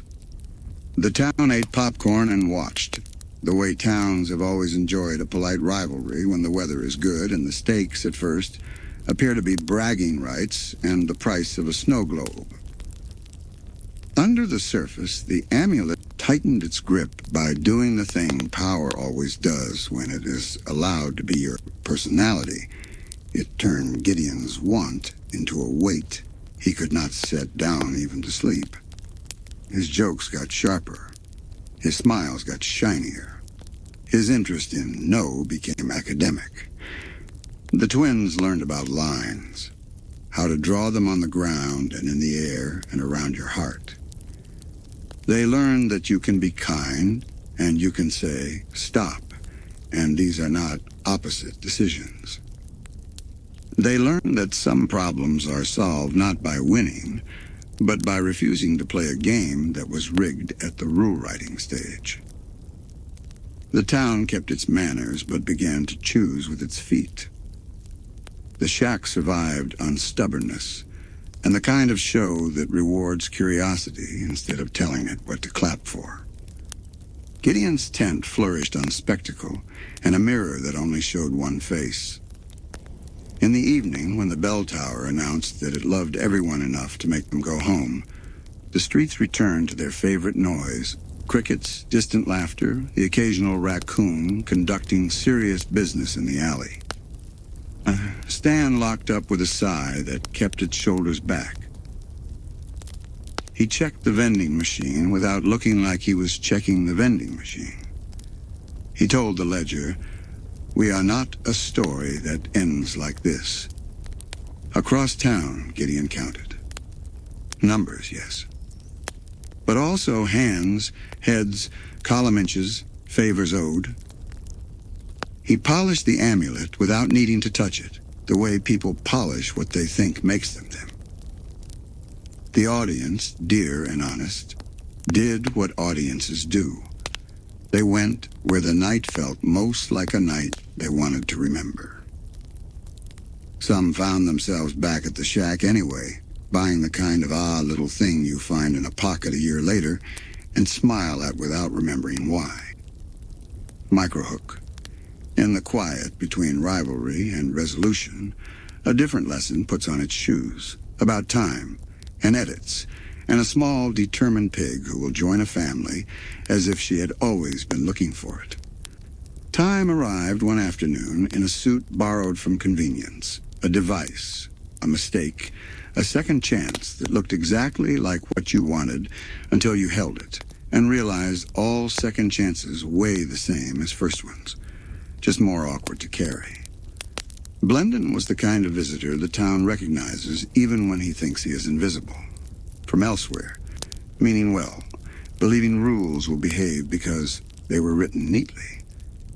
He had a tool that respected the math by which clocks live, and a job title that meant essentially, please keep history from tripping over its own shoelaces. The twins met him the way they meet most things, one with enthusiasm measured in yeses per minute, one with questions sorted by urgency and then charm. A contest of possibility presented itself as if it had been ordered from a catalog. Do a thing. Win a thing. Reset a thing if you need to. Resets are the dream of sore hearts. They are also the alarm of wise ones. For every change you make, the world changes something back, not to punish, simply to balance. This is not a warning, it is a kindness, a way of reminding us that meaning sticks because it had to. In this case, the prize looked like a simple gladness, to keep what felt like a once-in-a-lifetime day. The cost looked like a complicated sadness, to watch someone else's once-in-a-lifetime slip away because you had asked the afternoon to be selfish. The device hummed and obeyed and let them tug at hours like threads. They tried again. They tried better. They tried toward the version of events that would make the story handsome when told. Every time, something else tilted a degree in the corner of the picture frame. And then, a farm, a fair, a pen, a pig. She stood there with the calm a creature wears when it knows who it is. Mabel felt the yes begin before she even reached out. Names arrived like rain that doesn't need clouds, waddles. Sometimes family finds you from the outside. Sometimes it arrives with a snout and a posture and an appetite for apples. Sometimes it steps into your life and looks around and says, "This is good," and you believe it because you can see that it's true. Dipper loved his sister enough to want her happiest day to be the official version. He loved the thrill of getting the puzzle right. He loved a different idea of how the afternoon should go. All those loves tugged the same rope, and time politely coughed to remind them that ropes under tension have a preferred outcome called snap. The device clicked. The day flipped. A choice made for love became a lesson in how love, when honest, must include the freedom to lose what you were sure you needed. He watched her face, and in it saw the math that matters, her joy against his plan. He put the device down. Waddles stayed. Reality exhaled into the position it had been practicing while they experimented. The sky resumed the color it likes best in the late afternoon, forgiving. Blendon, relieved that the tapestry had relearned how to hold itself together, took his tool and his apology and left the way caretakers leave when the party is cleaned up after itself, quietly, blessing the house under his breath. Life settled around Waddles quickly, like a sweater that fits the first time you try it on. She learned the route to the bowl and the way the attic floor keeps a cool spot under the bed for good dreams. She learned that Mabel's voice could sing everything into a celebration and that Dipper's pencil always ended up back on top of the journal, even if it started 3 feet away. She learned that Seuss kept snacks in the second drawer from the left and that Wendy would hold the door open with her hips so Waddles could trot through like royalty. Stan declared himself a no-pigs-in-the-gift-shop person, and then, within a day, became a pigs-in-the-gift-shop-if-they-are-employees person, and gave Waddles a tiny lanyard that said, "Security" in block letters. Customers loved it. A child saluted. Waddles accepted compliments as part of her duties. The twins learned the version of time that family uses, not the kind on clocks, but the kind in hearts. Mornings became chapters. Evenings became epilogues. Waddles' naps became commas that rested the house without interrupting it. They also learned about editing, not of hours, but of hopes. Dipper edited the picture he had imagined for the day and found that the new version had a better ending. Mabel edited her idea of forever to include the sort of change that lets forever breathe.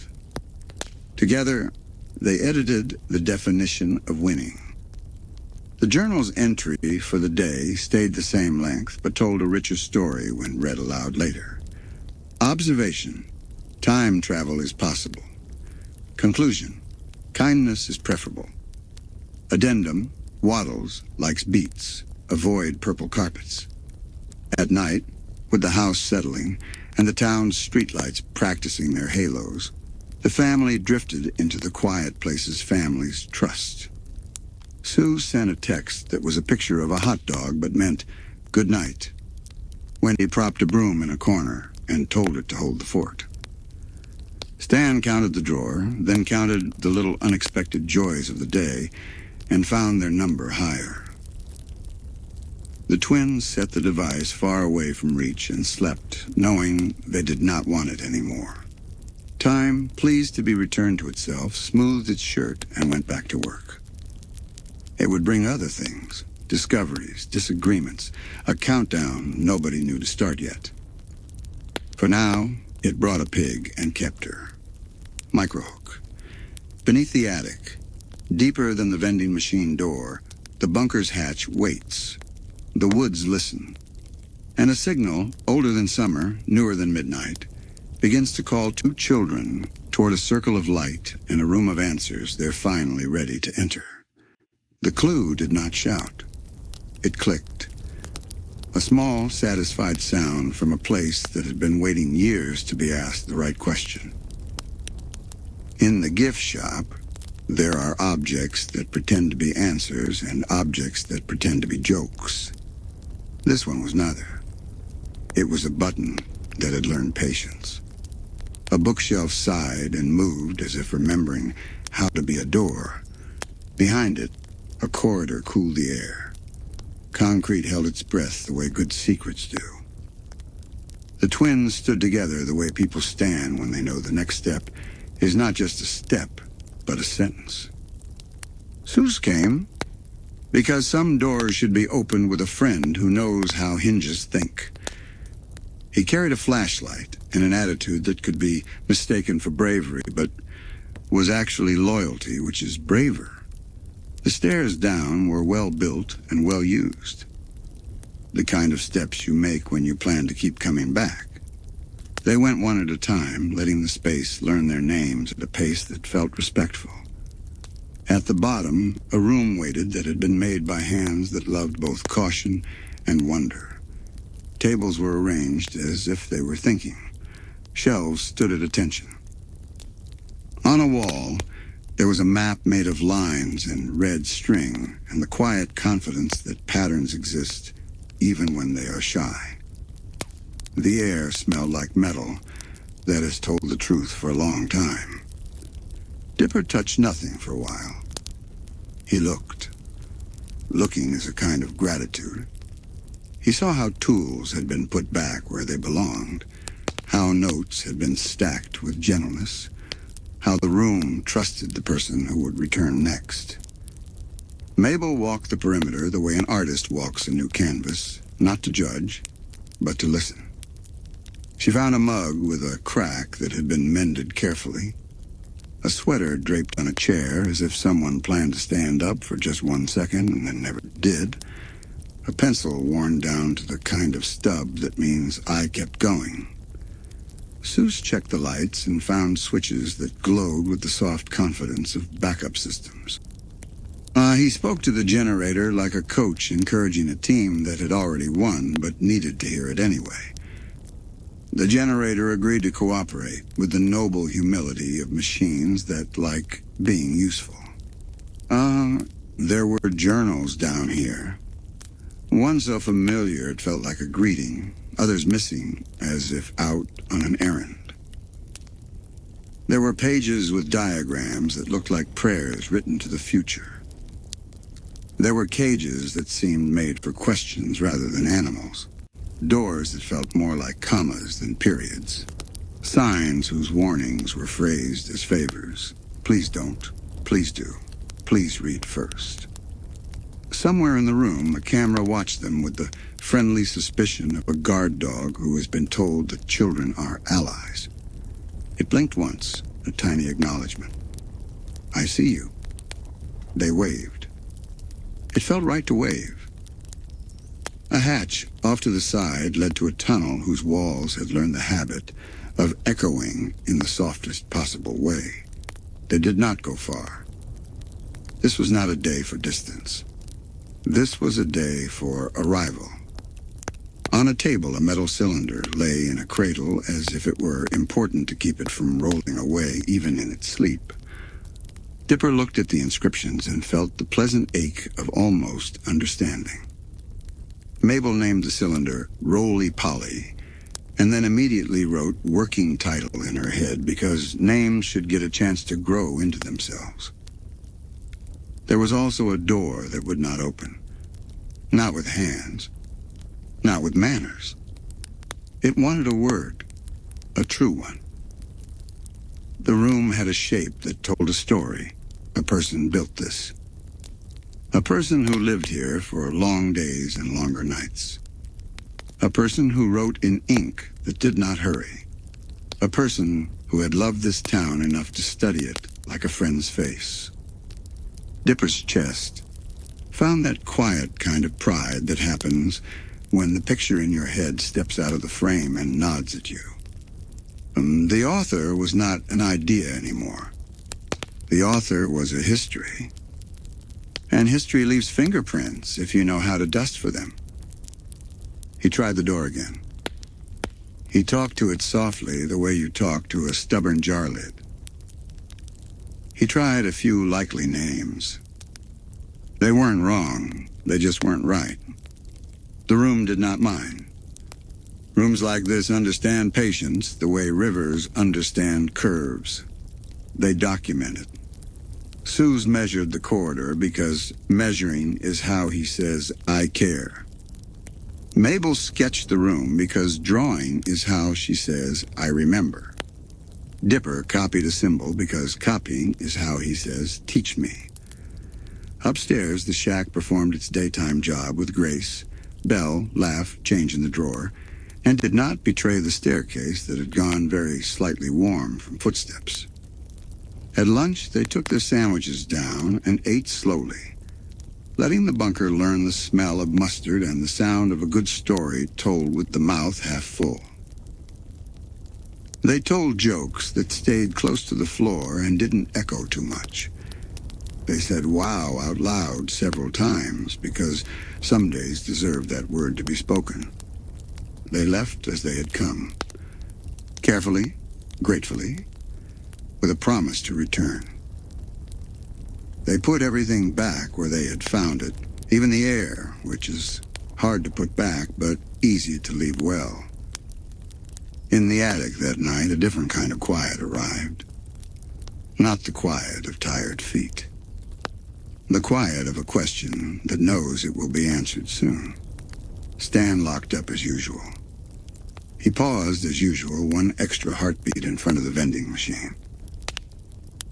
He did not know yet what had been found, but he felt it the way a house feels a change in weather before the windows do.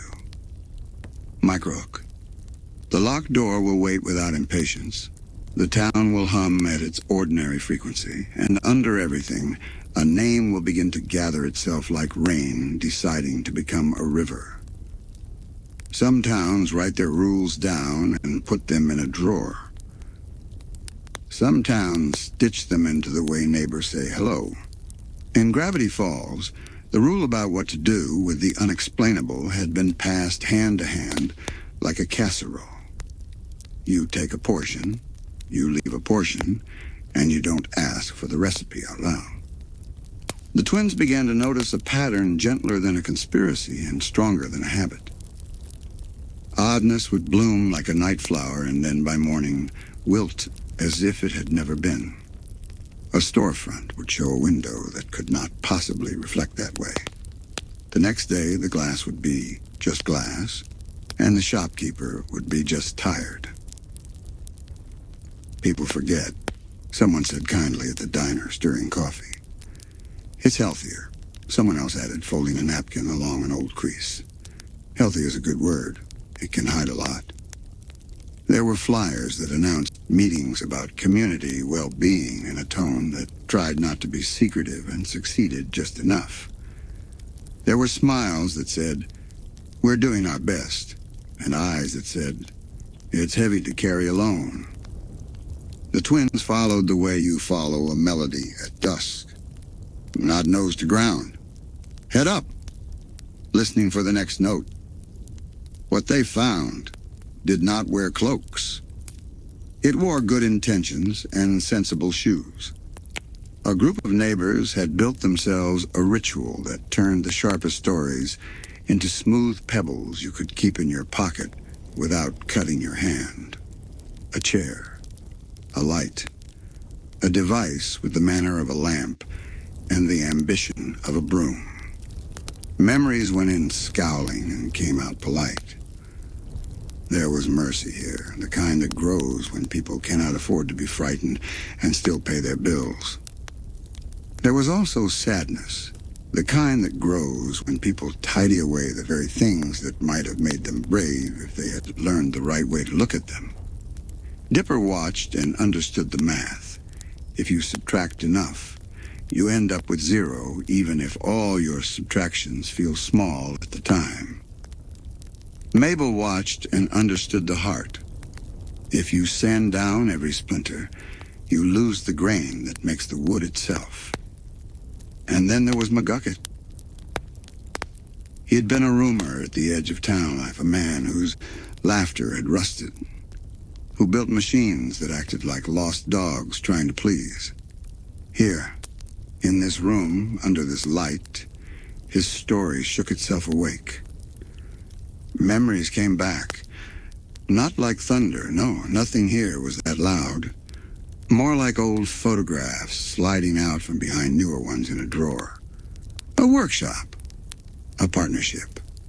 A circle of light that had looked a little too much like a promise and a little too much like a dare. His hands younger. His eyes clearer. His heart breaking in the slowest possible way. He winced, and then he breathed, and then he stood taller, in the kind of posture that doesn't show in a mirror, but does show in a person's choice of words. I did it to myself, he said, not accusing anyone but himself.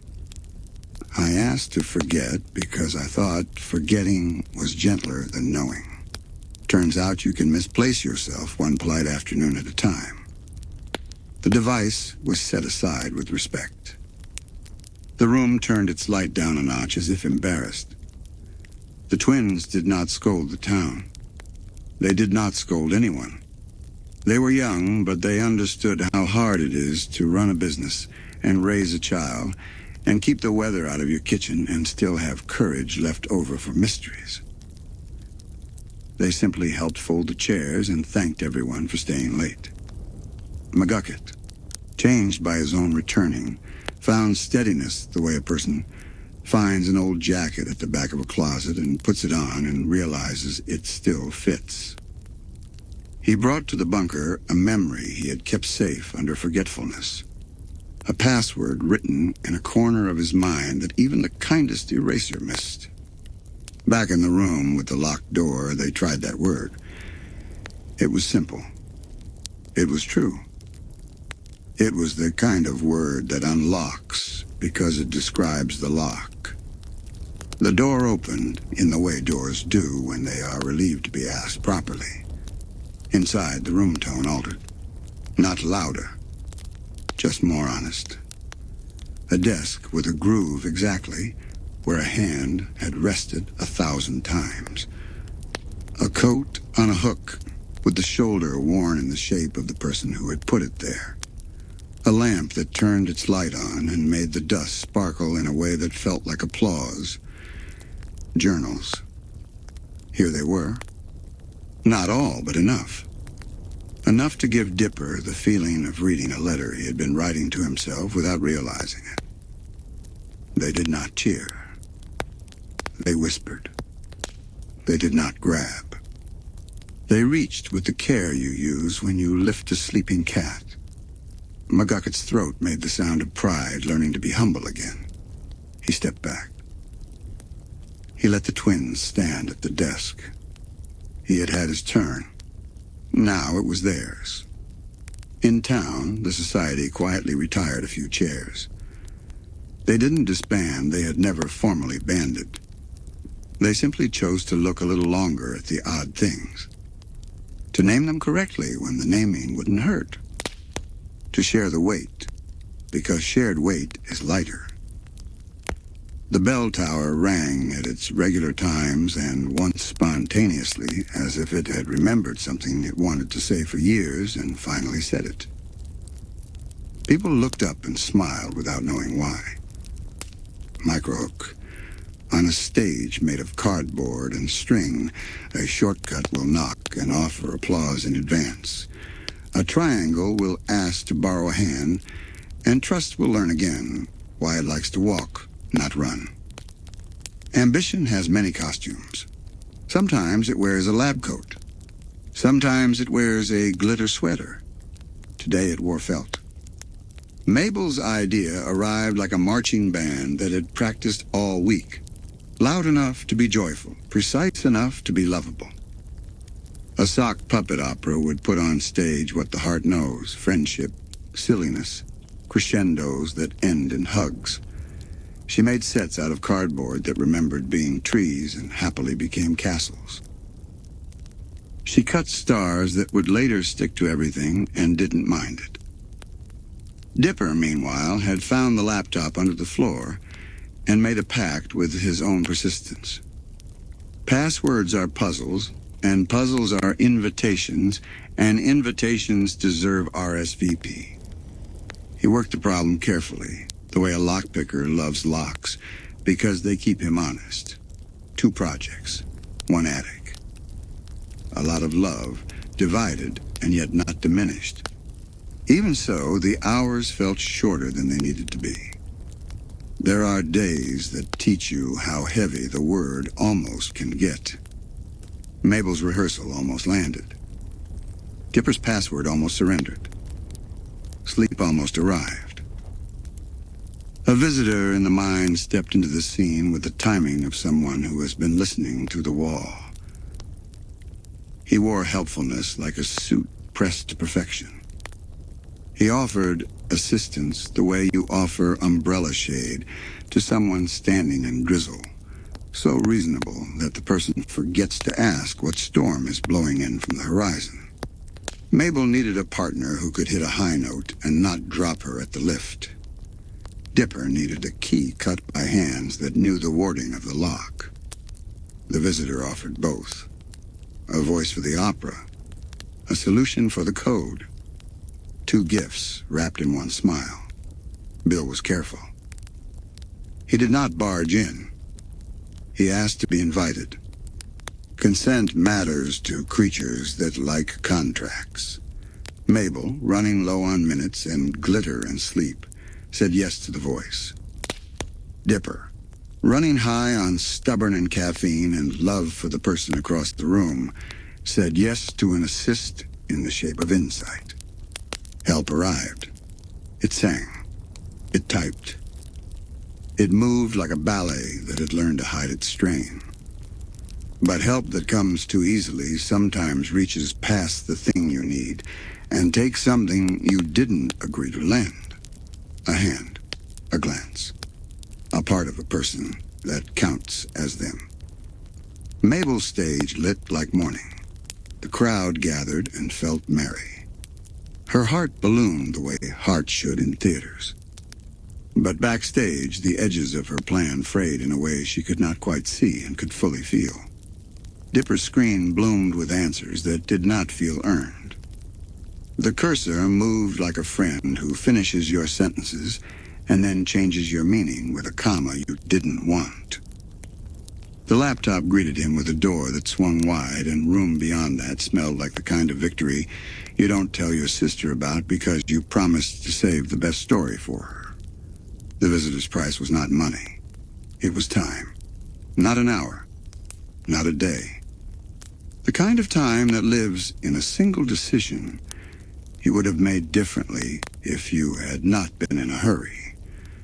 The kind of time the heart counts with beats, not clocks. Mabel reached for Dipper in the wings and found air. The stage carried on because stages do. A song that had been written for 2 voices learned to be beautiful in 1. She held the room with her eyes and her smile and her refusal to let a child in the front row see a grown-up fail. Dipper realized the bargain while it was still reversible. Reversing hurts. It means acknowledging that the thing that helped you is the thing you must let go. He closed the door the visitor had opened. He told his hands to be his hands again. He told his head to be loud enough to drown out the part of him that wanted the shortcut, because the shortcut had been so smooth. There was a moment like a held breath that finally exhaled. The triangle shape in the mind leaned back. The voice that had been rented stepped off the stage. The room returned to itself the way summer returns to the late afternoon after a cloud passes. After, there were apologies that did not require the word sorry because the faces had already said it. There were hugs that were not dramatic, only true. There was an audience filing out into the evening air, humming snatches of a song they would remember longer than they expected. The laptop lived under the floor again for a night by choice. Not banished. Resting. Dipper wrote a note on it in his head. No more shortcuts. Ask for help, yes. But not from the kind of help that arrives wearing a smile it borrowed. Mabel packed up her puppets as if they were friends who had worked a long day. She told each one thank you in her heart so it wouldn't take up space in the room. Waddles sat exactly where she needed a center of gravity and snorted like approval. Suze, as ever, noticed the place where the day was fragile and applied a fix called pizza. Wendy watched the twins' faces and decided that the right joke tonight was a quiet one, the kind you lodge in a person's pocket for later. Stan flipped the sign to closed and let the word feel like a blanket instead of a wall. He looked at the calendar and circled a day for no reason other than that he could feel the summer beginning to lean toward something. Microhook. In a house too big and a dress code too strict, a story will ask for a promise to be kept. A bell will be reminded why it rings, and a friend who has been wearing the wrong last name will begin to try on a different. The invitation arrived on paper that had worked very hard to be expensive. It crackled like firewood and smelled faintly of something that wanted to be a forest. The letters were tall and well-behaved, the kind you send to people to remind them there are rules. Pacifica Northwest Home had been built to hold admiration the way a lake holds reflections. It did. It also held a lot of quiet. Houses can be beautiful and still be strict. This one was both. Its hallways practiced straight lines. Its portraits watched politely. Its chandeliers tried to be stars and almost succeeded. The party was a theater production with a budget. Music stayed in the correct parts of the room. Servers moved on lines too straight to be human without rehearsal. No one bumped a chair. People do not always know that chairs like to be bumped once in a while. It makes them feel included. Pacifica moved through it like someone who had learned to be the right answer to a question she did not write. Her smile did its job. Her posture did its duty.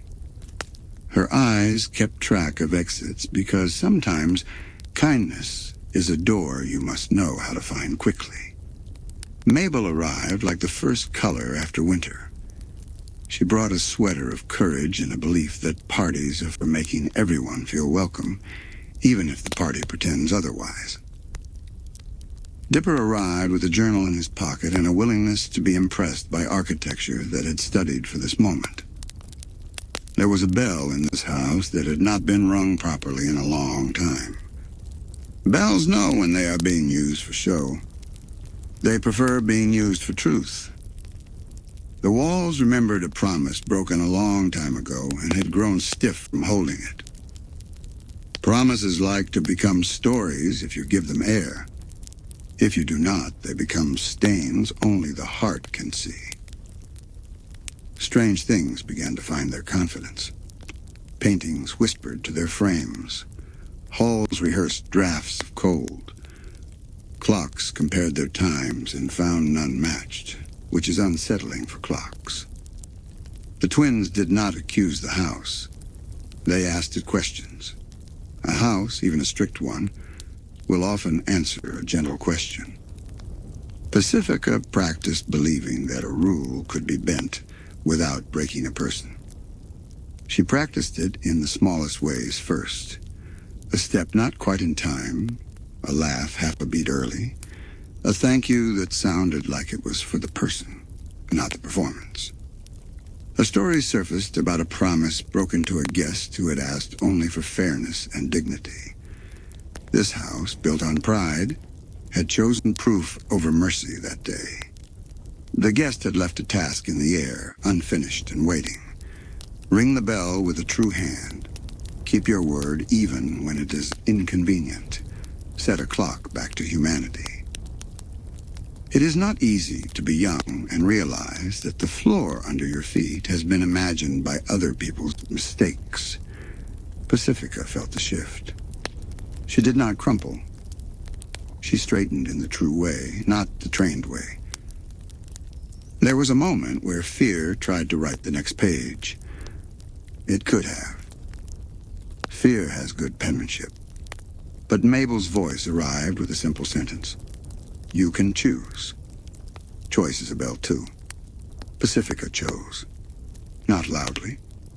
Not rebelliously. Just correctly. She put her hand where it should go and let it do what it knew. She kept a promise in the family's name that the family had failed to keep. The sound moved through the house like a warm wind trying out the windows. Portraits softened their eyes. Clocks agreed on a minute. The house, relieved, let go of a posture it had held too long. Guests felt the difference without being able to point to it. Servers smiled at nothing and meant it. Chairs allowed themselves to be bumped gently and enjoyed it. Mabel looked at Pacifica and saw not a rival story, but a new friend shaped like forgiveness. Dipper looked at the room and saw not a mystery solved, but a burden set down. Waddles, who had not been invited, but was spiritually present because that is how Waddles participates in all important events, snorted approval in absentia. Outside, the night was just night again, no longer practicing being a lesson. The stars above the mansion remembered that the sky is equal over every roof. After, Pacifica did not become a different person in a single breath. People do not. She became a person willing to move her internal furniture around until the room felt honest. She texted fewer mean jokes and more real questions. She stood next to different people at lunch at school without announcing why. She said thank you to a server and looked at the face, not the tray. In town, the story traveled at the right speed, not gossip, not lecture. A quiet did you hear that felt like an invitation to be kinder to everyone's origin story. Back at the shack, the twins added a line to the journal that wasn't strictly scientific and therefore belonged there even more. Observation. Sometimes the oldest curse is a broken promise. Remedy. Tell the truth now. Outcome. Rooms get warmer. Stan counted the drawer and got the number he expected. He also counted a different number. How many times that day someone had surprised him by being better than their reputation. It was higher. He liked that. The bell tower in town rang a single note late, off schedule happily. No one minded. A schedule can make room for celebration. Microhook. The house with the vending machine door will ask for a password again. A laptop will decide it is ready to give up one more secret, and footsteps after closing time will begin to add up to a truth too heavy to hide much longer. Some truths walk, some wait. This one waited in corners, in the glow that shouldn't be behind a vending machine, in a receipt that didn't balance with the hour it was printed, in the sound the floor made when night remembered it had footsteps to keep. Dipper began with the tools he trusted. Not hunch, not drama, measurement. He chalked a little grid on paper and on patience. He set a compass near the wall that had decided to be thicker than the walls around it. The needle behaved until it didn't, then apologized by settling an inch to the left of north. He didn't accuse the house. He asked it questions. Houses answer, if you use the right tone. Mabel kept the other half of the truth safe. The part that reminds you why you're looking. She baked. She knitted. She made the attic feel so unafraid of mystery that even secrets relaxed enough to be found. Sue's lent equipment that had surnames like Scanner and nicknames like Buddy.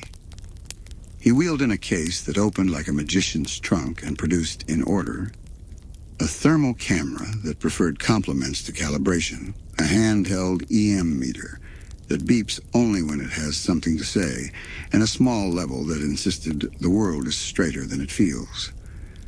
Night offered the best quiet. Windows wore the moon like a shawl. The bell tower, off shift, took a sip of water and promised to ring in the morning. They mapped the shack the way cartographers map coastlines, with humility and a pencil that erases gracefully. Heat where there shouldn't be heat. Cold where there should not be cold. A rectangle of wrongness, tucked behind soda and chips and the cheerful clatter of coins. The vending machine had excellent manners. It accepted money, it dispensed sugar, it made happy sips happen. It also faced a wall it did not like to face, as if listening through it for something it could not quite hear. Dipper watched Stan's evening routine and found it almost perfect. Almosts are helpful. They draw circles. Stan counted the drawer. Stan flipped the sign. Stan paused by the machine just long enough for a person to think. Huh. And then left.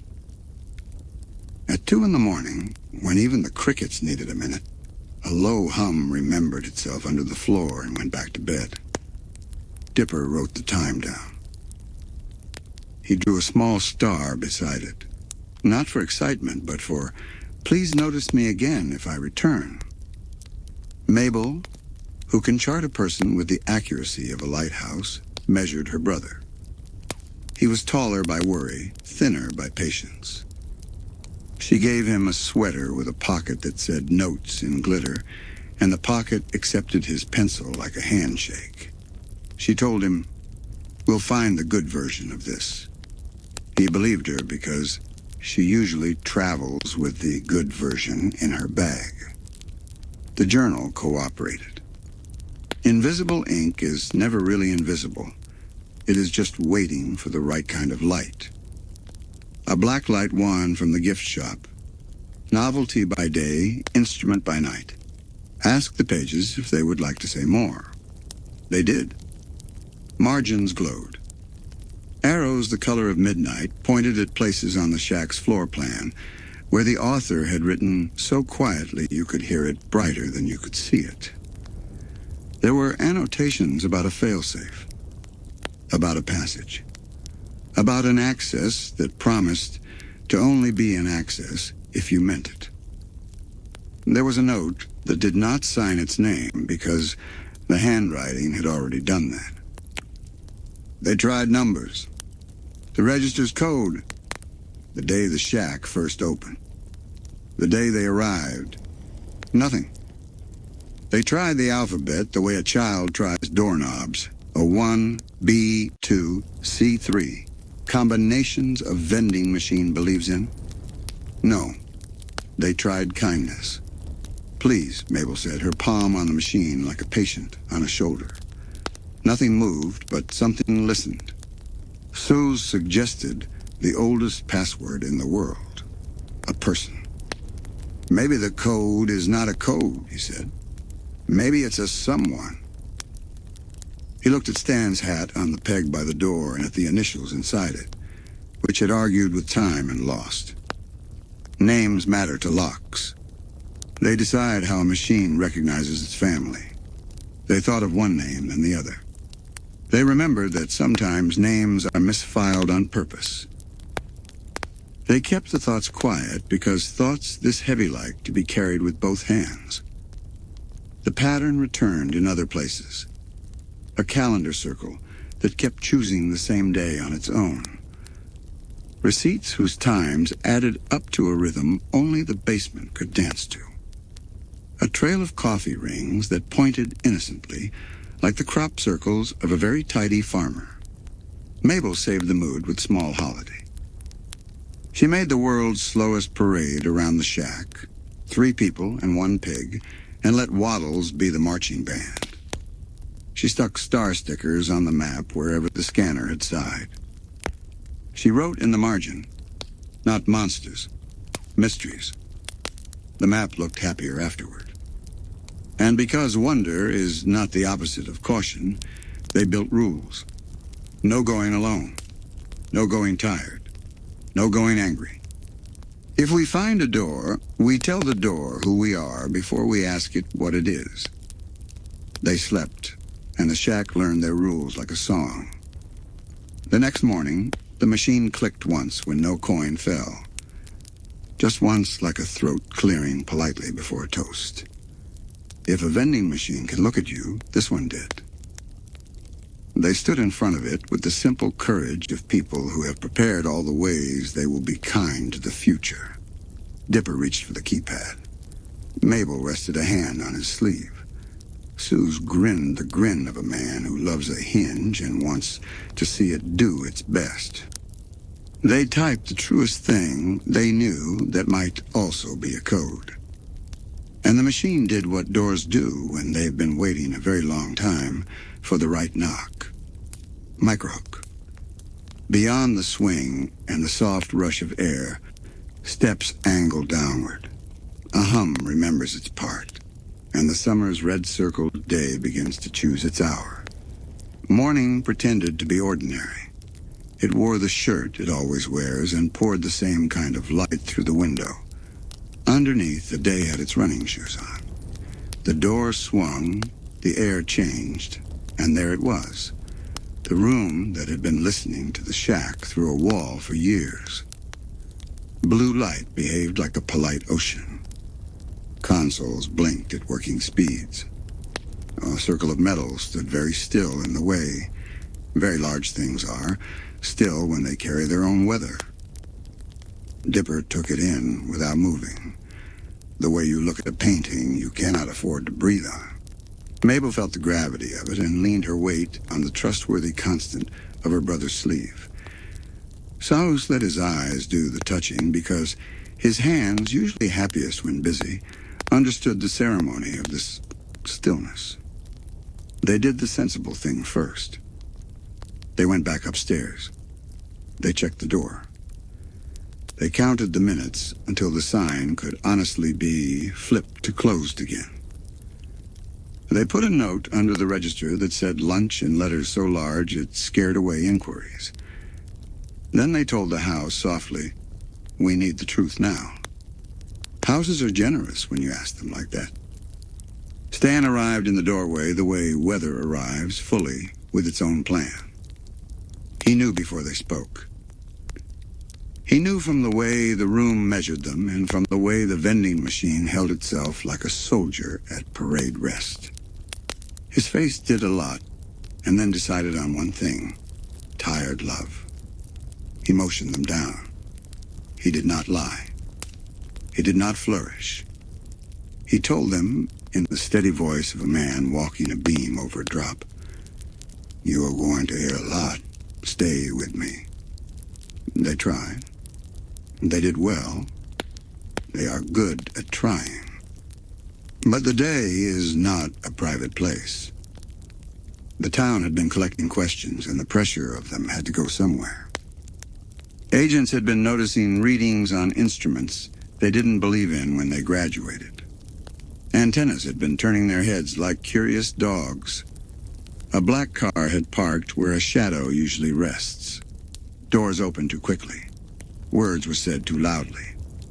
Hands reached for wrists that did not belong to them. Blubbs and Derlin have opinions. The agents had badges. Both were loud. Neither knew the room beneath the room. The shack became a stage again, but not the kind anyone enjoys. Papers flashed. A name is a fragile thing when it is said in the wrong tone. Cuffs glinted, and even the metal looked uncertain. Mabel moved first, not with argument, with warmth. She put herself between. She said the sort of sentences nobody hears properly the first time. Listen, please. We can explain. And meant them so hard the words stayed in the air like threads to grab later. Dipper held the journal like a lantern. He offered facts the way you offer water to someone who thinks they are not thirsty. He described calmly, like a person who has practiced respect so long, it has become his strength. Stan made the choice he always makes when a room has been tilted by fear. He controlled the tilt. He went with the agents just far enough to break their rhythm and just long enough to make space. He broke free just enough to show the building all its exits. He bought time like a craftsman buys nails, by the handful. Downstairs, something began to count. Not out loud. Not on paper. In the way a machine remembers that it was built to become.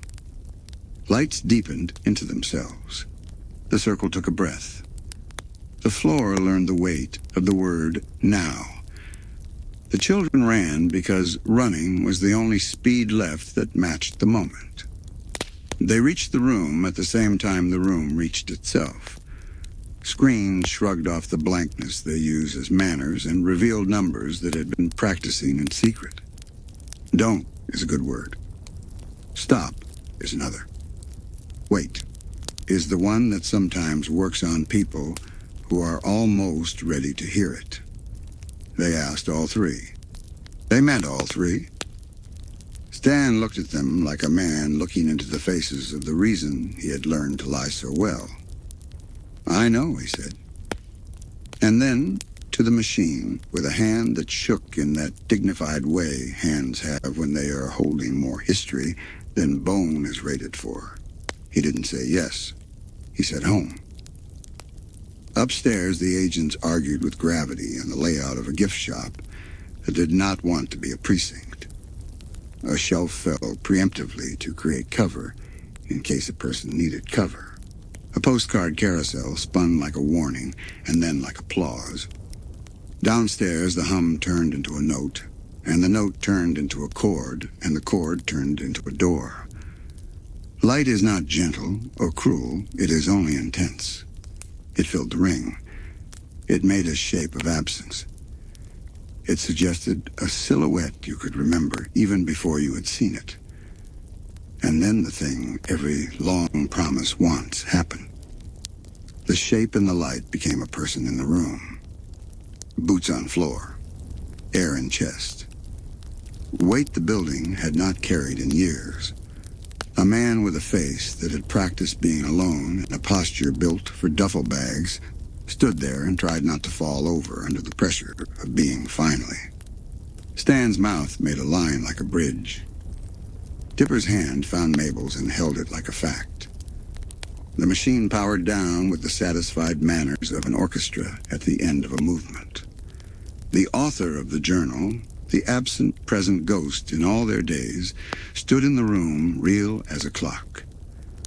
Kids, Stan said, barely voice. This is Stanford. Words gathered at the door and decided not to come in. Silence did the talking. It said, we are allowed to be changed by this. Microhook.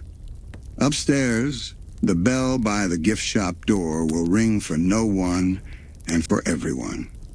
At the kitchen table, coffee will learn to be patient. And two brothers will begin the long work of telling the same story from opposite ends. Some stories belong to chairs. They sit in them better. They breathe between sips. The kitchen chose to be the room where the past would enter. Tables are good at fairness. They give everyone a side. Stanford, salt in the hair, star maps in the eyes, sat with his back to the window and put his hands flat on the wood as if to convince it he was here. Stanley, Knuckles with a memory of work, a laugh that needed somewhere safe to land, stood first, then sat because standing can look like leaving when you most mean to stay. The twins took the neutral seats that children always take when adults begin sentences with breaths. Sowes leaned on the doorframe with the courtesy of a person who knows the room is too full for one more story and stays anyway to hold the wall together. Wendy made the kind of tea that forgives you for not drinking it. Ford, because that is who he was now that he had a brother to be Stan again, began with the only honest opening there is, "I'm sorry." It was not for one thing. It was for the tectonics of a life. He sketched a childhood the twins already knew in outline. 2 boys, 1 shore, a machine on a kitchen table that had believed in them both. He sketched the acceptance letter, the accident that was big enough to hide inside, the day the envelope meant for a future became a paper that said, "Not this future." He sketched the rumor of a town that pulled at compasses, the first steps under trees that knew how to keep their own counsel, the notebooks that decided to become journals, the partnership with a man who could hear a bolt lying. He sketched, most carefully, the visitor who had spoken in the mind with perfect grammar and imperfect generosity. He did not say the name until the room had braced. "Bill," he said. The name behaved, but the air remembered. He told how inspiration had made itself at home, how equations had unfolded like good linens taken out for guests, how the machine had become possible under a light that was not sunlight. He told how a friend had been hurt by forgetting on purpose, which is the worst kind because it works. He told the night of the ring and the stumble that was not really a stumble, the pull that felt like being chosen by a door, the time that had passed in a place where time does not report to our clocks. He said 30 years, and the kitchen learned how heavy that number is for a mouth. Stan listened and tried not to put tools on the table. He told his own version, not as a counter, but as the missing half. The years of making a life out of saleable stories. The arrival at a shack that had room for a waiting room in its basement. The decision to stay and build and bluff and save until saving wasn't a theory anymore. He described engineering the lie that covered the truth without smothering it. How to pay the light bill on a secret and keep a town safe with a joke. He did not ask for credit because credit is a currency that warps family if you let it. He asked instead for breakfast for the 2 of them on a boat as soon as they could make one leave the dock. They both said, "I should have," with the kind of tone that does not create a debt. They both said, "I did what I could," and meant the part where you do better when you learn better. The twins learned something only grown-ups can teach children by accident. That love does not erase damage, and also that damage does not erase love. There were questions offered softly. What is Bill now? What does the machine want now that it has already gotten what it wanted? What do we owe the town for letting us keep all this under it? Ford answered honestly. Bill is patient and hungry. Machines want purpose even after they have done their job. They will volunteer for any authority that walks in. We owe the town vigilance, which is like love, only with checklists. He put the journals on the table like bread. He touched Journal 3 with the care a person uses on a bruise that taught them something. He thanked Dipper for keeping it. Dipper tried to sit still under the thank you. He partially succeeded. Mabel watched the space between the brothers with the kind of attention people give to weather reports when the map is already read. She said in her easy voice that makes rooms exhale, "You're both here. That's step 1. We're good at step 1s. We can do 1,000 of them." Stan looked at her with admiration that did not require saying. Ford looked at her as if she had given him a piece of equipment he didn't know he needed and now would never leave behind. Seuss cleared his throat and contributed the part of any plan that matters most. "Snacks?" Snacks arrived and did their ancient work of giving hands something to do besides make fists. The house relaxed by degrees. The refrigerator hummed exactly loud enough to count as supportive. The floor stopped picturing the night a man fell through a ring. It pictured, instead, a boat on a lake, and two figures in it not arguing about who rows because the fish aren't listening anyway. They did not resolve everything. They made a schedule. This is better. The day ended in the way days end when families are careful with each other, with lights turned off in the order that feels safest. Basement last. Attic first. Porch light left on because someone always deserves to find home. Microhook. Mentor and apprentice will find each other under rafters full of stars. A rift will take on the color of trouble, and the house will learn a new weather word, aftershock. Morning put a fresh sheet on the day and tucked the corners in. The kitchen smelled like agreement. The bell by the door practiced its inside voice. Families after revelations are like solar systems after the math gets updated. The bodies are the same. The pulls are different. Ford moved through the shack with the animal grace of a man reacquainted with gravity. He touched the back of a chair, the edge of a door, the window frame that had once framed the idea of home and now framed the object. He placed a mug in the exact spot it had sat 30 years earlier. It did not fit. He moved it a little to the left. It fit. Stan moved too in counterpoint, counting quietly in ledger and in hope. He adjusted the sign hours to match a schedule that now included time for a brother and time for a basement that would no longer be a secret, but would always be a responsibility. Dipper found himself in Ford's orbit, the way iron filings find themselves in the shape a magnet suggests. Questions. A lifetime supply lined up politely. He did not ask for a minute. He offered one to Ford. The minute turned into an hour without either of them scaring it away by looking at a clock. They went below. They toured what had been a legend and was now a lab. Ford named objects with the specificity of a captain introducing his crew. This coil saved us. That panel lies. This lever only pretends not to stick. Dipper listened like a note taking dictation from a symphony. He earned a notebook from Ford's own shelf, the kind with paper that expects to be useful. He earned a pencil that had sharpened itself the right number of times. He earned a sentence that will live forever in the attic, taped inside a rib. If you want to learn, I will teach you. Mabel watched with pride that did not need to own any of it.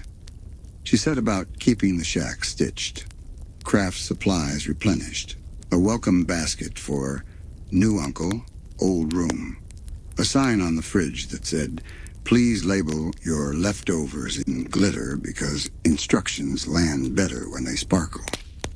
She also watched for the wobble, the moment when orbits pinch instead of pull. It arrived in small ways. A word said too precisely. A correction made when encouragement would have been more practical. An old joke that bumped a bruise.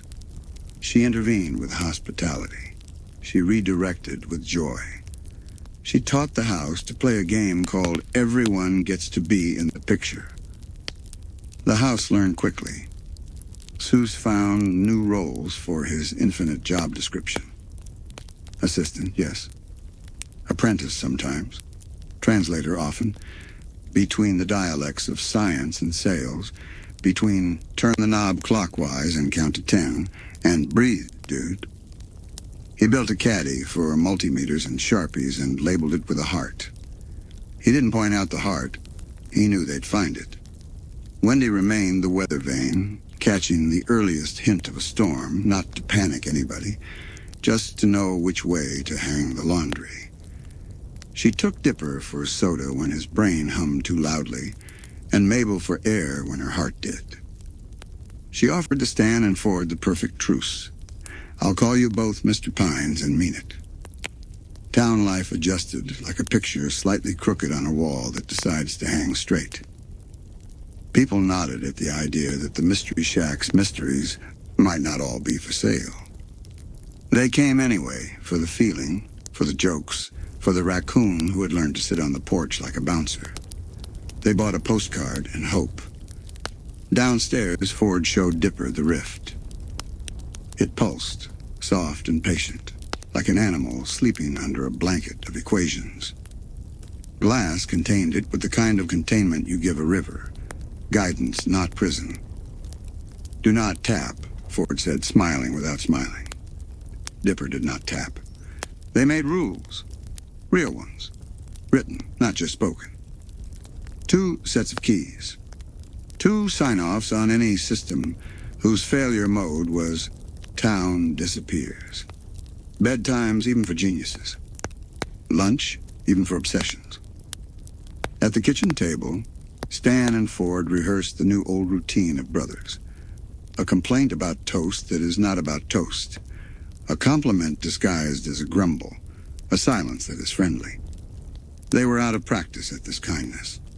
They practiced anyway. At closing time, the bell rang with relief, not alarm. Stan flipped the sign and let the room cool into its evening shape.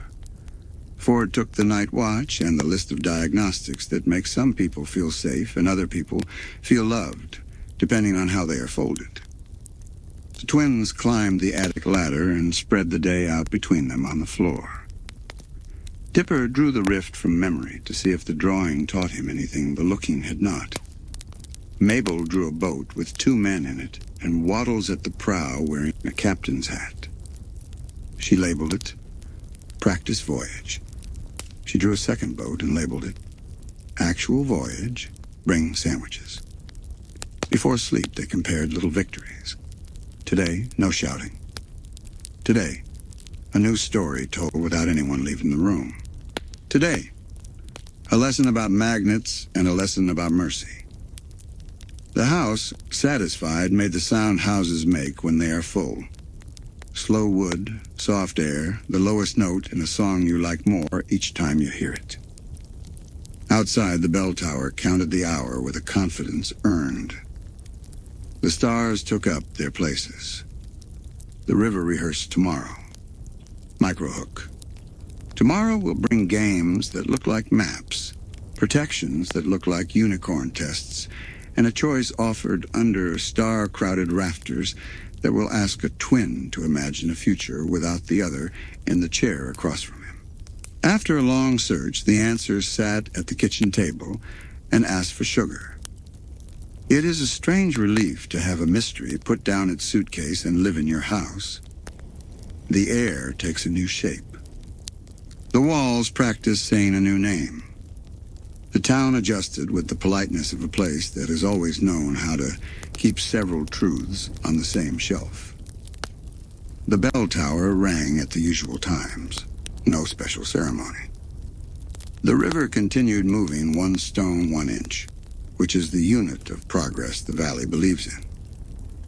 But in the quiet between notes, something in Gravity Falls smiled like a person who had found a missing photograph and put it back in the album, where it fits. The author was not an echo now. He washed a mug, dried it, put it away, found it was not where he remembered, and moved it a little to the left, because left is where today keeps things. He apologized to chairs for bumping them, and to years for taking so many of them. He fixed a loose switch on instinct. He touched the railing of the attic ladder and let his hand stand there for a moment like a promise trying out its balance. The twins learned the after-mystery rules. Rule 1. When the person you've been looking for arrives, you don't ask every question at once. Rule 2. You ask how he likes his eggs. Rule 3. You give him a minute to remember which part of the floor creaks and which one doesn't. Stan learned again how to share a house with the version of his brother he had kept alive in his stubbornness. Old shorthand resurfaced. A grunt meant pass the salt. A sigh meant I'm glad you're here. I will deny it in public. A look meant, we will get to the hard part. But right now, the toast is burning. Dipper's map of the world added a legend. Author present. Questions lined up like polite commuters. Field theory first. Journal margin habit second, favorite pencil third. He followed Ford into the lab as if following a melody, alert, eager, respectful of rests. Mabel mapped the feelings. She collected the floating thumbs-up signs Waddles seemed to leave in rooms after he visited. She installed small holidays. Welcome back again day, two uncles taco night. Every chair is a good chair.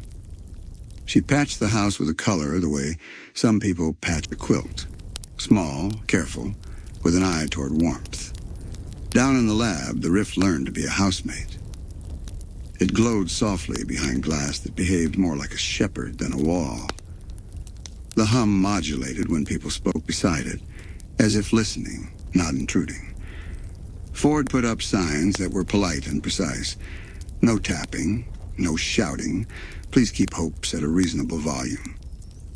They set protocols gently into place like stepping stones across a creek. 2 people for any switch that felt the need to brag. Notebooks labeled with dates and moods. Moods matter to machines more than we admit. A tray for keys.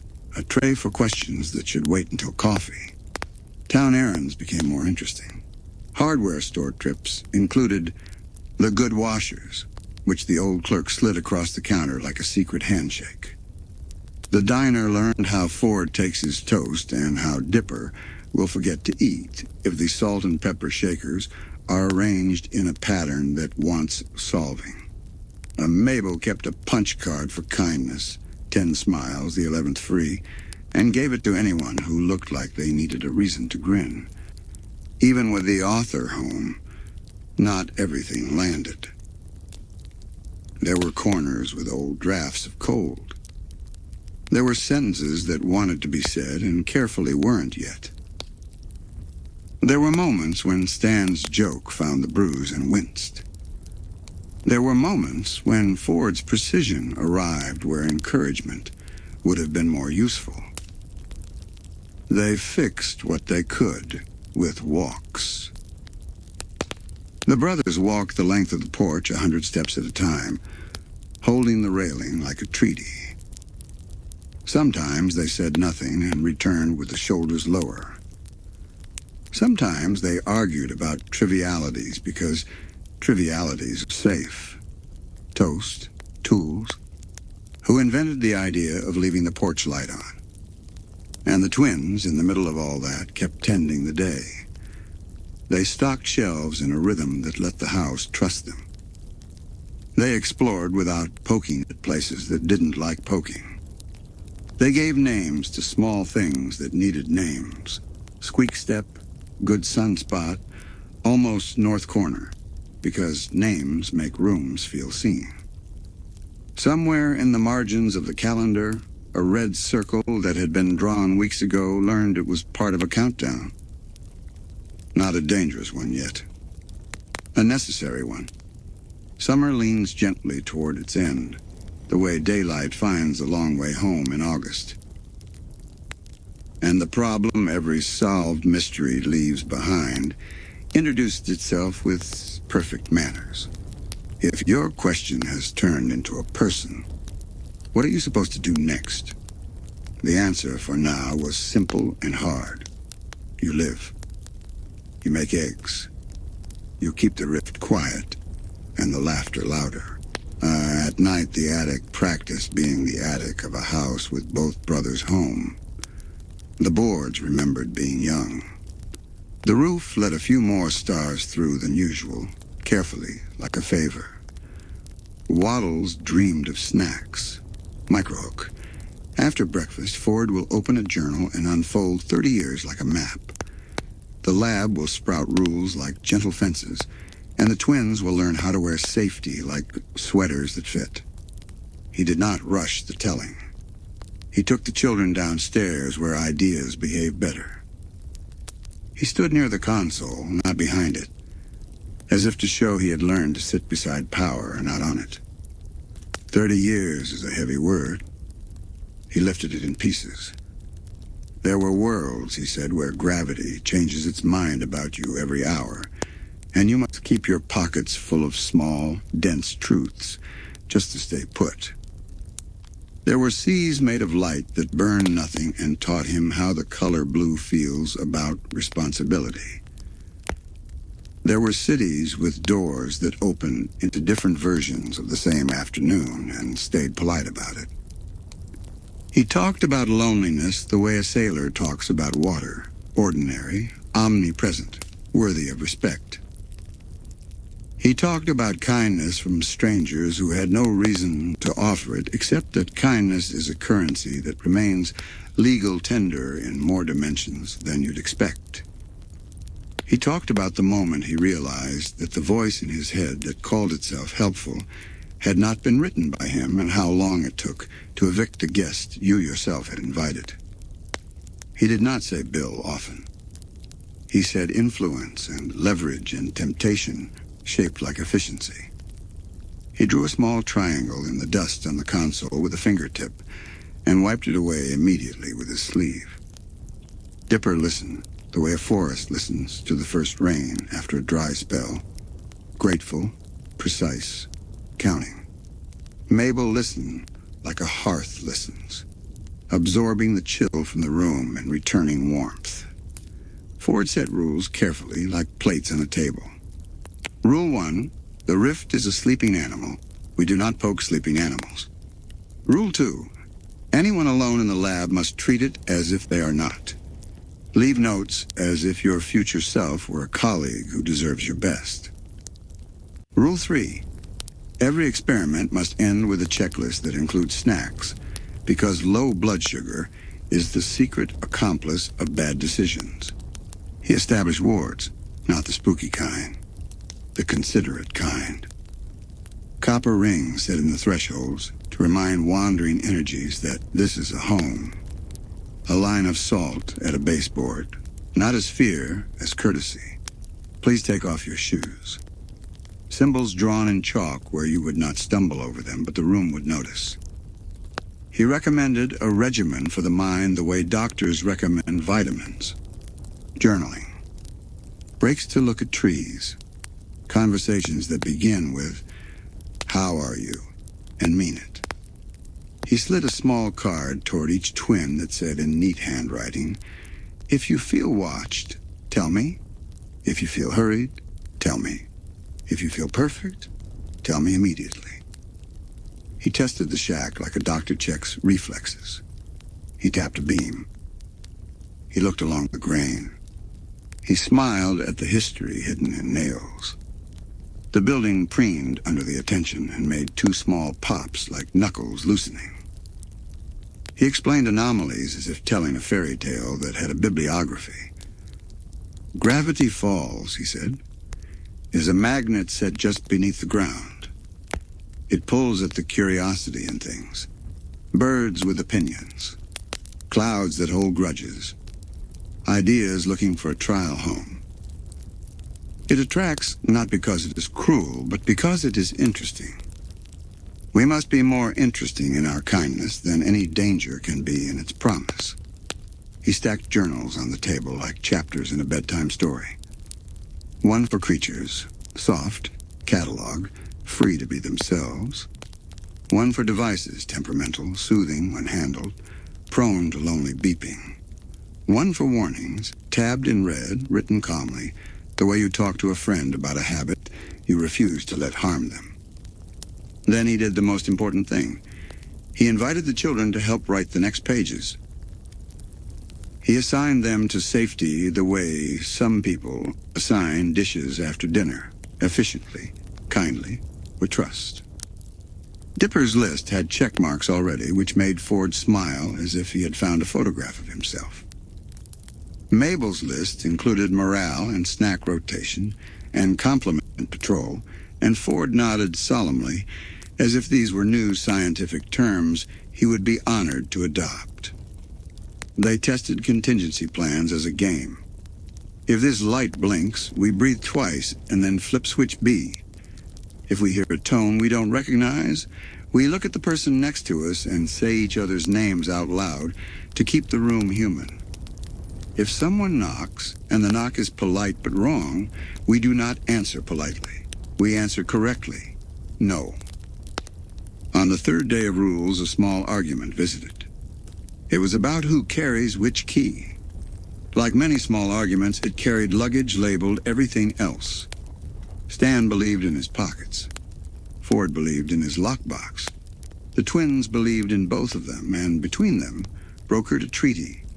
Duplicates, a ledger, a place on the mantel that said keys in glitter, because glitter persuades even stubborn items to be found. Every evening, Ford added one more line to a little sign by the lab door. Today we learned. Some days the line was technical, valve 3 sticks only in humidity.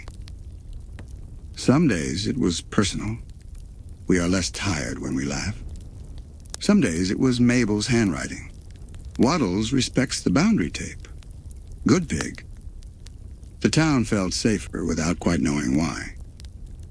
Safety rarely arrives with sirens. It arrives with checklists and better-lit parking lots. People slept differently. The diner's coffee tasted a shade kinder. The bell tower rang, paused, and rang again, as if remembering a second point it wanted to make. On a morning when the cloud line sat politely on the hills, Ford looked at the twins and said, almost lightly, "One more rule." He handed them each a charm, simple as a paperclip, worn as if it had already protected someone else and was now happy to be useful again. "Final safeguard," he said, "until we install something stronger." Mabel turned the charm over in her palm and felt the tug of a story asking to be a quest.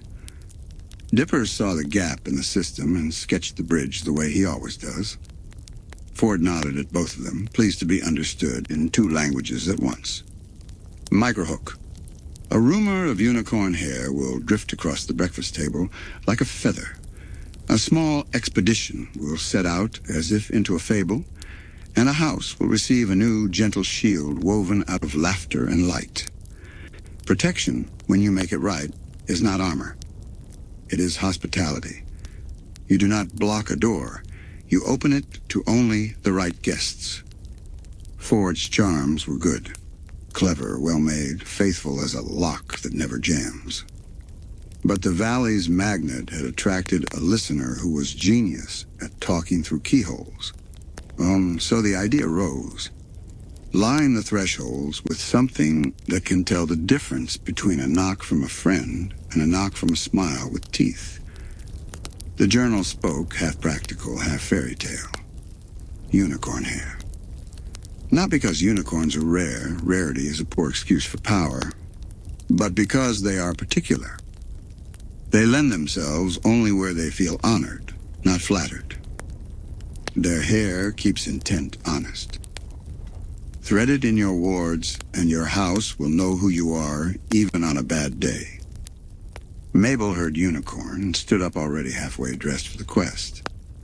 Her sweater that day had stars in a pocket deep enough for sweets, bandages, and compliments.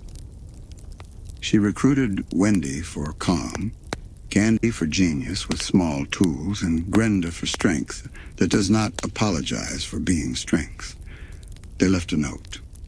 Back by dinner, bring back hair, also probably stickers. Waddles volunteered as morale officer and was accepted unanimously. The woods received them with its best fable weather. Light through leaves, a breeze that knew how to announce a clearing without throwing branches around. They followed the journal's breadcrumbs until they arrived at a place that had practiced being a glade since the first leaf decided to fall in the first autumn. A figure waited, not hiding. Unicorns do not hide. They simply are where they mean to be. It looked like itself. Not fragile, not ornamental, not interested in being described by people who had never been introduced. Its eye reflected the 4 friends and the pig, and the sky behind them in equal measure. Mabel stepped forward with both hands visible, and the kind of smile you give a person when you admire them without needing anything. She made her case, not with flattery, with truth. Someone clever wants to come in through our heads. We would like to keep the door locked without becoming locked people. The unicorn considered the group the way a teacher considers a class, seeing each strength without ranking them. It asked for proof, but not the kind that can be faked with high scores on a quiz. It asked for stories. Tell me about the time you chose to be gentle when fast would have worked. Tell me about the time you told the truth, even though the joke would have gotten a bigger laugh. Tell me who you are when no one is counting. The answers came out like pockets turned inside out, crumbs, ticket stubs, a small rock that means a morning at the river. Mabel spoke about letting a day end without asking it for more than it had. Wendy spoke about being the first to apologize even when she could have gotten away without it. Candy spoke softly about invention as service. If I make a tool, I want it to help someone hold a door, not close one. Grenda spoke about strength used like a hug. The unicorn listened to Waddles the longest. He snorted once, the sound of a loaf of bread deciding it is done. The unicorn seemed satisfied. There was a test, but not of purity exactly, of clarity. A small pool asked them to look and say something kind about the person they saw. They did not hesitate long. Kindness to self is not vanity, it is fuel. The unicorn gave a single hair, then 3, then a small bundle tied with nothing, yet somehow tied. Mabel thanked it like you thank a librarian whose book helped you love a subject you thought you hated. Wendy bowed in that casual way she has that makes even bows look like high fives. Candy took notes for a pamphlet titled, How to Ask Magical Creatures for Help Without Being Rude. Grenda did not cry, but the glade noticed anyway and made the light kinder. They walked home by a different path, not because they were lost, but because quests prefer not to overlap their own footsteps on the way back. At the shack, Ford met them at the porch with a look relieved enough to pass as brand new weather. He handled the hair respectfully, gloved not out of superstition, out of gratitude. Installation became a ceremony of small gestures. Candy's nimble hands braided hair into the copper rings. Mabel sang, badly and lovingly. Ward's respond to sincerity, not pitch. Wendy set posts at just the right angles. Grenda hammered time. Waddles supervised from a sun rectangle.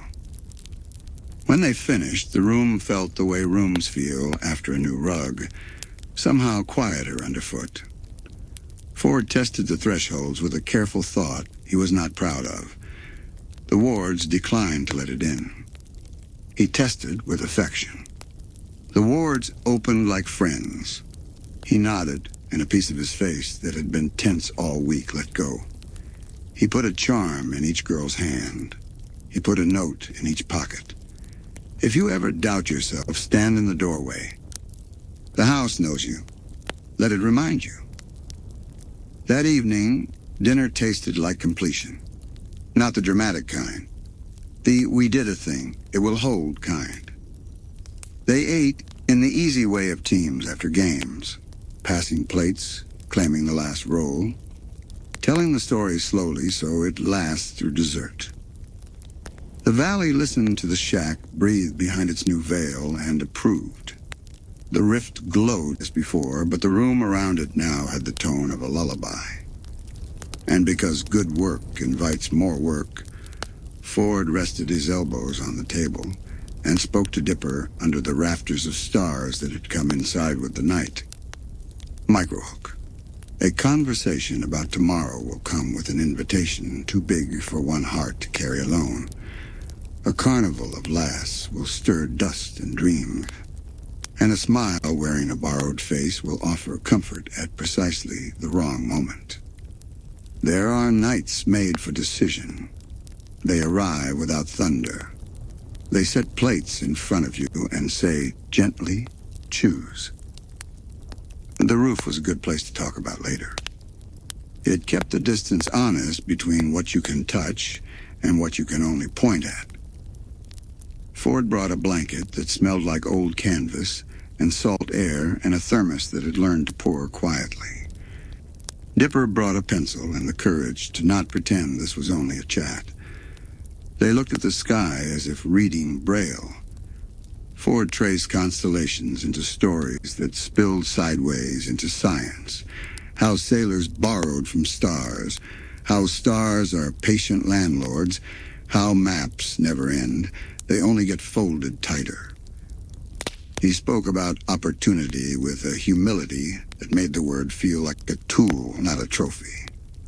Then the sentence, "When summer ends, come with me." Now command, invitation. Work in the places he had learned work is hungry for good hands. Study that would not fit into school without the building leaning to accommodate it. A mentorship built like a bridge, not a leash. In Dipper's chest, hope and ache shook hands. He saw charts and chalkboards, a life of questions that arrive on time. He also saw an attic with only one bed unmade. He saw a sweater folded with no one to wear it at breakfast. He saw Mabel drawing a star around today, as if to keep it from rolling off the page.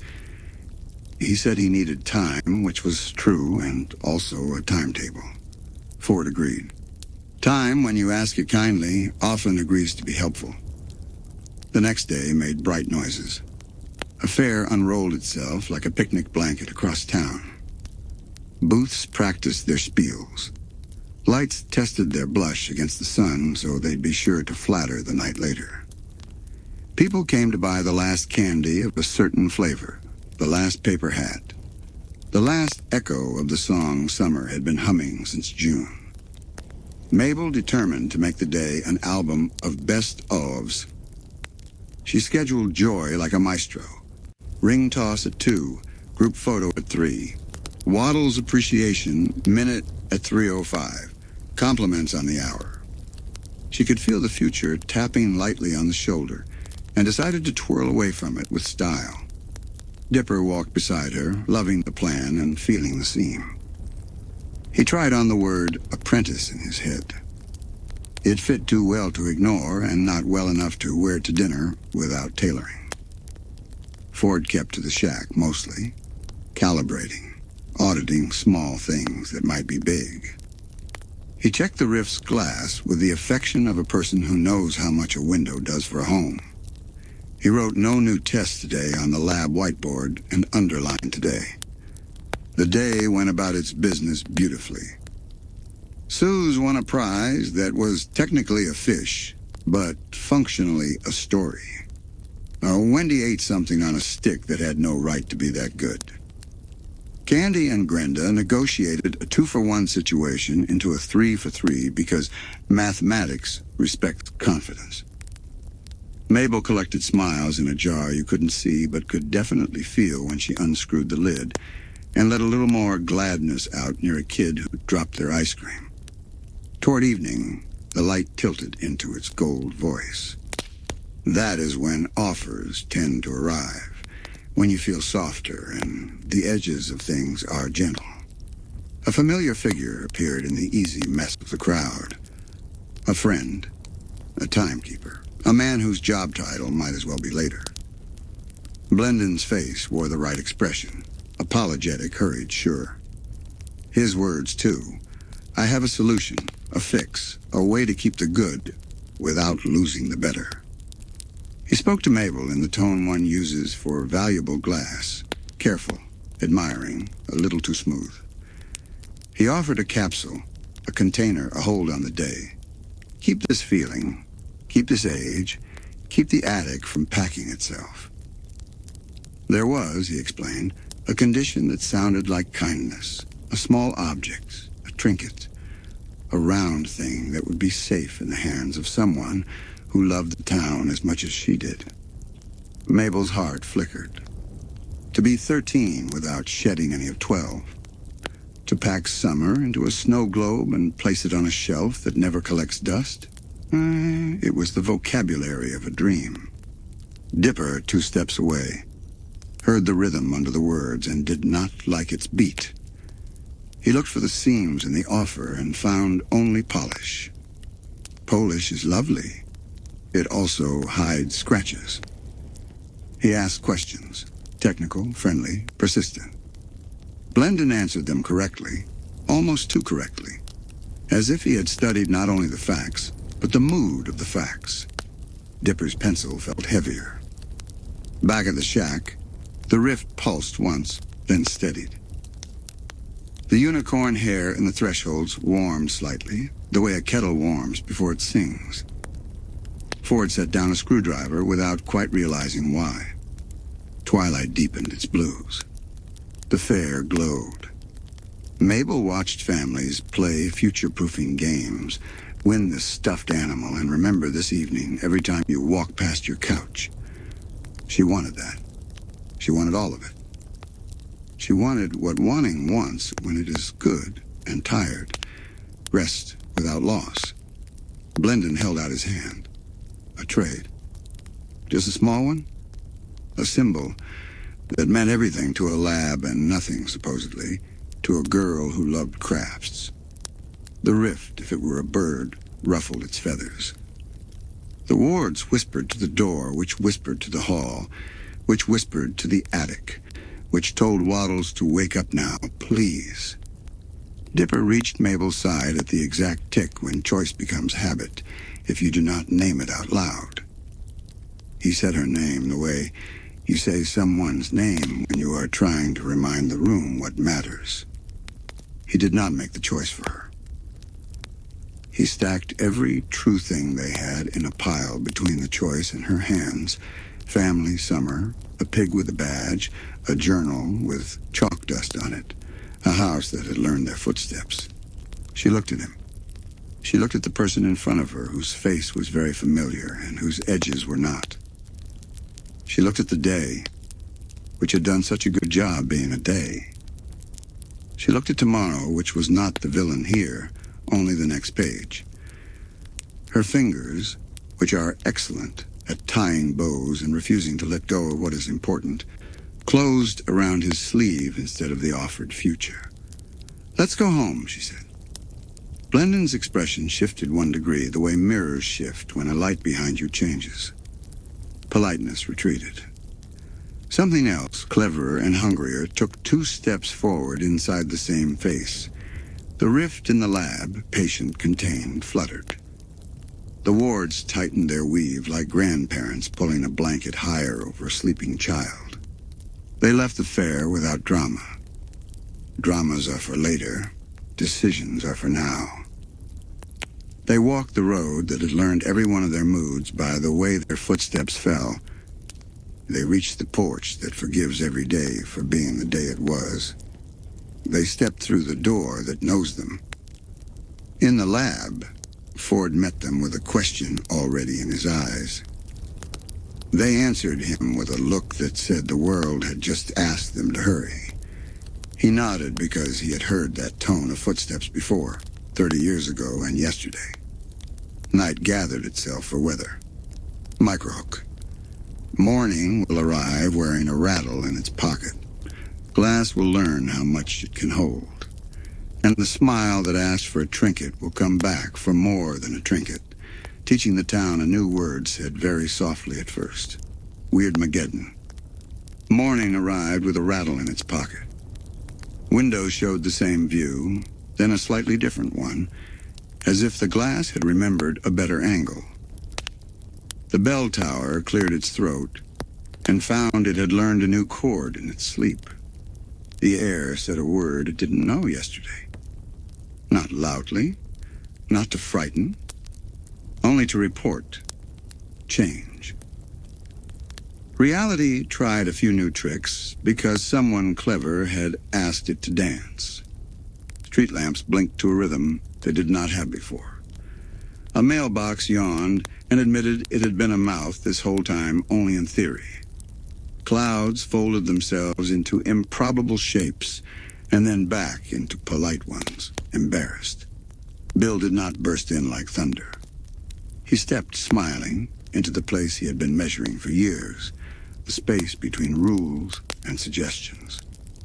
He wore celebration like a suit, and chaos like a cologne you can't quite place. The town held together the way towns do when something strange asks to be the new normal. By reaching for each other without telling the moment it should be afraid. Hands found hands. Eyes checked eyes. The bell tower rang again as if to say, "We are still here." At the shack, the unicorn hair in the thresholds warmed, then glowed, then settled into their work like guardians who refuse overtime pay.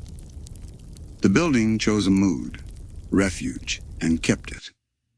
Inside, Stan counted the living in the nearby with his eyes. He pointed people to corners and chairs and sips of water, and jobs that were not really jobs, but they held the mind steady. Wendy and Sue's organized courage into piles anyone could carry. The twins stood shoulder to shoulder and let that fact spread out from them like calm. Outside, the bright pressed its face to the windows and grinned. It asked nicely to come in. The wards answered nicely no. Ford tested the room with a thought that remembered fear. The wards refused it. He tested with steadiness. They opened. He nodded and set to work on a plan that had to fit in both the real world and the kind made of ideas.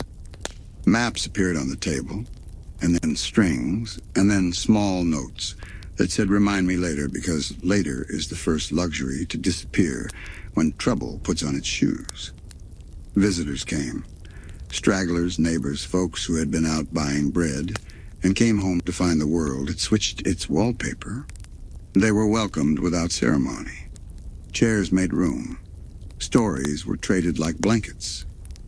From the edge of town, a familiar, showy voice floated on the changed air.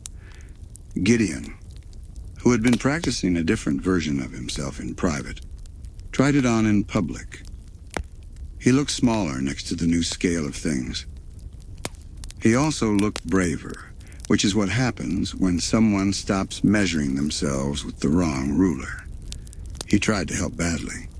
Then he tried better. By late afternoon, he was doing the simple jobs first and not asking for applause, which is the correct order. The skies ran in colors that would have been frightening if the shack had not promised safety and then kept it. The ground occasionally forgot which way was down and then remembered and apologized. If a fence post turned into a polite giraffe and then back into a post, no one shouted. Someone patted it once and said, "You did great." Bill built himself a throne out of permission. He called it celebration. He called it freedom. He offered everyone a version of happiness that had no room for limits or sleep. The town declined gently, one household at a time, by choosing to keep eating dinner at the same hour as yesterday. Night learned a new glow, like a carnival that forgot to close. The shack breathed like a lighthouse. Inside they counted. People, flashlights, blankets, reasons to smile. They were not short. And then the strangest, softest idea arrived at the edge of the group. Somewhere nearby, a bubble of perfection hummed. Inside it, a season had declined to end. Inside it, someone who hates goodbyes had been offered a never-ending hello. Dipper felt the seam in the world and knew the name of the thread. Mabel looked toward the woods and felt something waving with all its fingers in her direction. Microhook. Tomorrow a bubble will ask to be believed. The perfect version of summer will offer you a chair, and two twins will decide again what it means to choose each other over a dream. The bubble did not look dangerous. It looked like kindness rolled into a circle and polished. It smelled like cotton candy and the last day of school. It hummed in a key the heart recognizes as maybe. Inside, a town arranged itself into a scrapbook that never closes. Every corner had a ribbon. Every plan worked.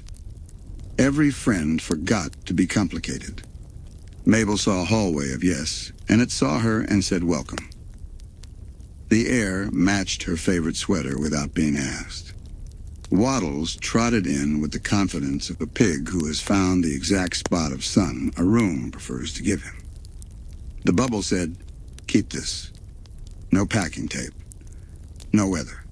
No last pages. It is polite to try on a gift before you decide if it fits." She tried. For a few breaths, it fit. Dipper, outside, checked the edge with a fingertip of science and a palm of love. The surface recognized him as the kind of person who reads warnings even when they are printed very small. Ford measured frequencies and recognized a signature that had practiced sounding like comfort. They entered. The way you enter a church when it is not yours. Hats off. Voices lowered. Ready to admire without breaking anything. Mabel introduced them to a town that had put on its best behavior for her. Everyone showed their shiniest parts. Time wore slippers. Worries took a personal day. It would have been easy to sit down and stay. The chairs had been told to be persuasive. But perfect is heavy. After an hour, you feel it in your fingers. After a day, you feel it in your chest. Dipper walked beside Mabel, not to argue, but to keep the path from drifting. He pointed gently to the places where the smile didn't reach the eyes. He asked small, friendly questions of the bubble that it answered with larger, complicated silences. Mabel tried to make room for both the keep and the go in the same sentence. Sometimes you can. Sometimes the sentence chooses. At a corner that had arranged itself for a parade, she saw something the bubble had not meant for her to see. A moment with no shadow. Real days have them. Perfect days forget. She felt the ache of future in her ribs. She looked at Dipper, whose face had the patience of someone who will wait for you at any door you choose. She looked at the town outside the bubble, which had been brave enough to stay messy for her sake. She looked at last at Waddles, whose loyalty has no conditions besides snacks and honesty. "I love it," she told the bubble, and meant it. "I love us more," she added, and meant that more. The bubble, being a masterpiece of persuasion, tried politely one more time. A new sweater, the best one yet. A friend who had never disappointed anyone in their life because they had never been asked to. She smiled and returned everything to the rack in perfect condition. "Thank you," she said. "No," she said. "Come on," she said to her brother. The bubble popped like a yawn finishing. Nothing broke. Everything rearranged itself back into choices. They stepped out into air with weather in it. They liked the weather immediately. It felt like a person's hand you've shaken before and want to shake again. The town outside had not improved in their absence. It had waited and then cheered a little. Allies gathered. Pacifica arrived with the strength of someone who had learned a different last name for herself that no one can take away. Gideon arrived with a face still learning how not to ask for applause and a heart ready to work. Candy and Grenda arrived with a toolkit labeled Reality Repair in neat letters. Wendy arrived with the correct hat. A plan, the quiet kind, formed. Not a siege, a homecoming. Microhook. The last doors ahead. A moving fortress will shoulder its way through a bright, bad weather. And in a room full of symbols, a family will decide which one of them gets to be a match. The shack had always wanted to be more than a roof. On this day, it was allowed. Panels flexed. Wheels that had been jokes until they weren't rolled their old bones. Walls remembered their hinges. The moving fortress did not roar. It cleared its throat and moved forward with the dignity of a parade float that has just been told it's a ship. Bill's carnival of permission noticed. He gathered his admirers in his accidents and made a stand out of spectacle. He spoke with that cruel brightness that calls itself fun. It bounced off the shack's new posture and fell to the ground like a hat dropped in wind. Inside, home and town became the same word. Suze drove the way good people drive old things, listening for the sound that means please and answering it. Wendy called corners before they existed. Mabel recalibrated morale at the speed of laughter. Dipper, pencil, and plan at the ready counted out the beats of a choreography that didn't scare anyone. They did not fight to break. They fought to hold. Hold the line between surprise and fear. Hold the idea of breakfast tomorrow. Hold the names of everyone not in the room yet and make space for them anyway. The plan to end Bill's party was small and correct. You must get him into a place where rules apply. The only place that could be, reliably, was a mind that belonged to someone who knew the difference between a promise and a trick. Stan and Ford rehearsed the argument they had been saving for years, this time for a reason. They traded clothes and timing in that narrow expression brothers share when they are both right in different directions. Ford would bait. Stan would catch. Bill would step into a trap built from a lifetime of, I know you. The rift, the wards, the lab, the whole house, watched like an audience that loves the actors more than the play. They drew Bill into a space he believed he owned because confidence is an excellent leash if someone else holds it. He entered a mind thinking it was one. He found himself in the other. Stan held the match. He did not strike it in anger. He struck it in love. Memory is furniture you think you can name in the dark by touch alone.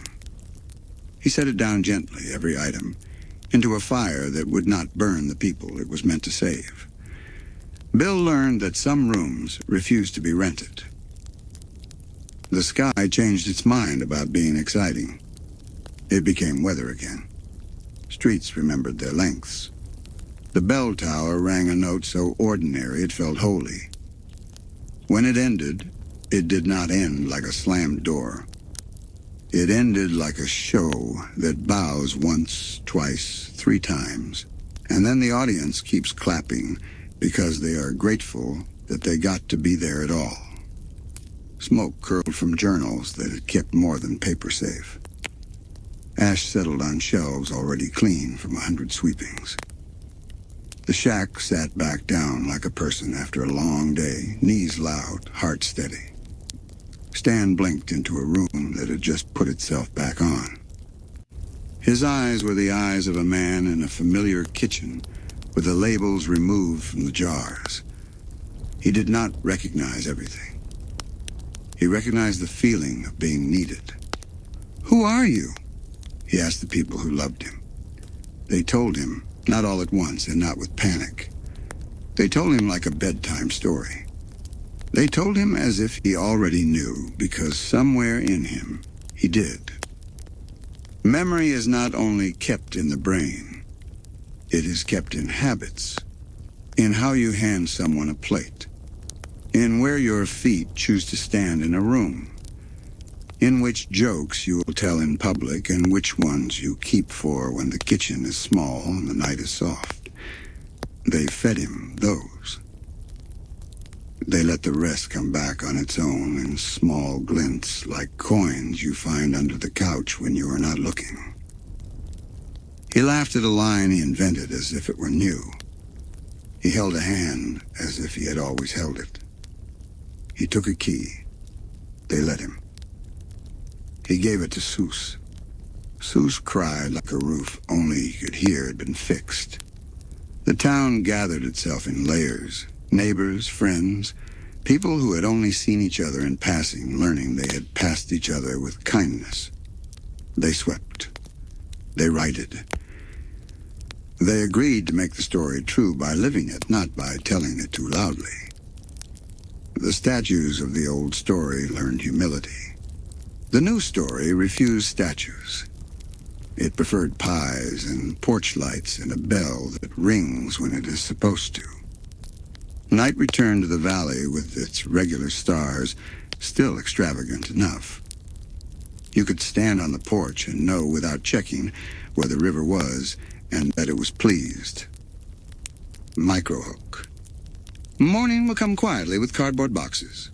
A key will change pockets. A bus will hiss its hello, and goodbyes will choose to sound like see you soon. Boxes are how stories catch their breath between chapters. The shack learned the routine quickly. Sort, label, keep out the mug you love until the very last minute. Tape sang its sticky song. Markers practiced their authority. Suze wore a tie for exactly 5 minutes, and then took it off because the shack told him he didn't need to earn it. He already had. Stan pressed the key into his palm with a ceremony that looked like a joke so no one would cry too hard. Don't break anything I haven't already broken twice, he said. Suze promised to break only what needed fixing. Wendy leaned on the counter like gravity had been redesigned to make that exact pose possible. She and Dipper did not say much. They did not need to. They traded favorite afternoons and the location of the best roof for watching meteors and the agreement that waiting to grow up is different from refusing to. Pacifica stopped by with a plant that won't die if you forget it for a week and a note that said, for the office, and meant for the part of the house where decisions happen. Mabel gave her a sweater with a pattern that looked like a bell told the truth and got free. They promised, not in whispers, to keep being the version of friends who make rooms kinder when they enter them. Candy and Grenda arrived with a toolkit and a hug you could build a pergola under. They tuned the cash register by ear and declared it healthy. They tuned the goodbye by heart and declared it not an ending. Ford stood on the porch and looked at the horizon like a man checking the weather of possibilities. He had a boat to restore and a brother to bring along and a catalog of skies to revisit. Now with sandwiches, now with jokes. He was excited the way only a former hermit can be excited. Quietly, completely. The twins took one last lap of the rooms that had learned their footsteps. The attic looked exactly as it should on this kind of day. Tidy, warm, halfway between a fort and a museum. Waddles did a circuit of his favorite sunspots and left a snort in each like a seal of approval. They placed the last things in the last box. A drawing, a pine cone, a small stone that had been a conversation with a river.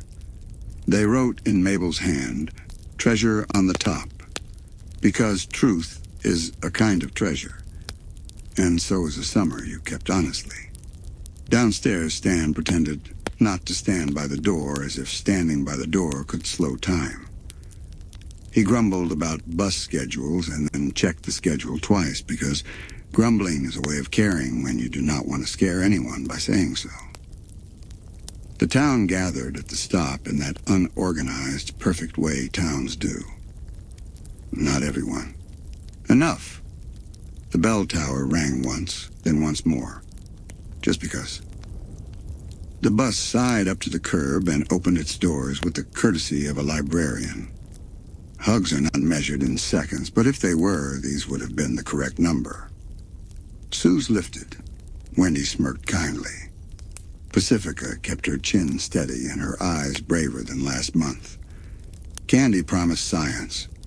Grenda promised enforcement. McGucket promised to remember. The whole town promised by showing up to keep the lights on under the trees. Stan and Ford stood together, shoulders parallel, and gave the twins a look that was a list and a lullaby. Write, call, ask, eat, sleep, yes, no. Choose each other. Mabel boarded first because she is the kind of person who volunteers to go where the story needs someone to be brave. She waved with both arms because 2 arms are available. Dipper followed with the journal tucked as carefully as a heartbeat, and his pencil in the pocket labeled Notes Which Had Earned Its Glitter. They took a seat by a window that had already decided to let the view be a little kinder than usual. Waddles arranged himself to best advantage, half on the lap, half on the world. The bus eased away with the gentleness of a hand removing a bandage slowly. The town slid by. Diner, bell, hardware store, the sign that promises and underpromises at the same time. Trees shouldered each other and made a tunnel of green. The road hummed. The song roads hum when they have carried good people kindly.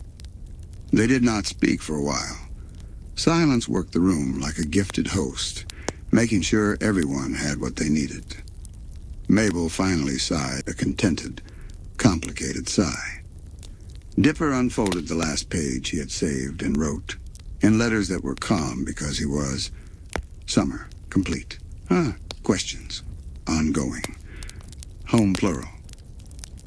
The bus rounded the last bend out of the valley. The sign receded like someone waving until you couldn't see the arm, then the hand, then only the idea. Back at the shack, the open sign flipped to the position, that means we're here anyway. Suze tested a stool by sitting in it and declaring it qualified. Wendy stacked a pile of postcards for kids who would need proof later that today had been real. Pacifica watered the office plant and told it one true thing about herself because that's how you get plants to like you. In the woods, oddness continued its honest work of being odd. The wards on the doors stayed friendly. The rift's glass, now only glass, reflected a family picture in which some of the faces were absent for the afternoon, and none were gone. On the ocean, a boat coughed, then purred, the sound of a tune-up done by brothers. Stan practiced saying star names wrong on purpose. Ford practiced not correcting him every time. Night found Gravity Falls, as it always does, and tucked it in. The bell tower yawned once. Crickets added the smallest harmony. The sign at the edge of town held its pose like a good actor at curtain. Good night to the shack that is still a house. Good night to the woods that like you best when you say please. Good night to the river that moves one stone 1 inch and calls it victory. Good night to the twins sleeping against a window and a pig who dreams the safest dreams a pig can dream. Good night to a town that keeps its promises, even the strange ones. Sleep. We begin again in the morning when roads remember where to go and names know how to find their way home.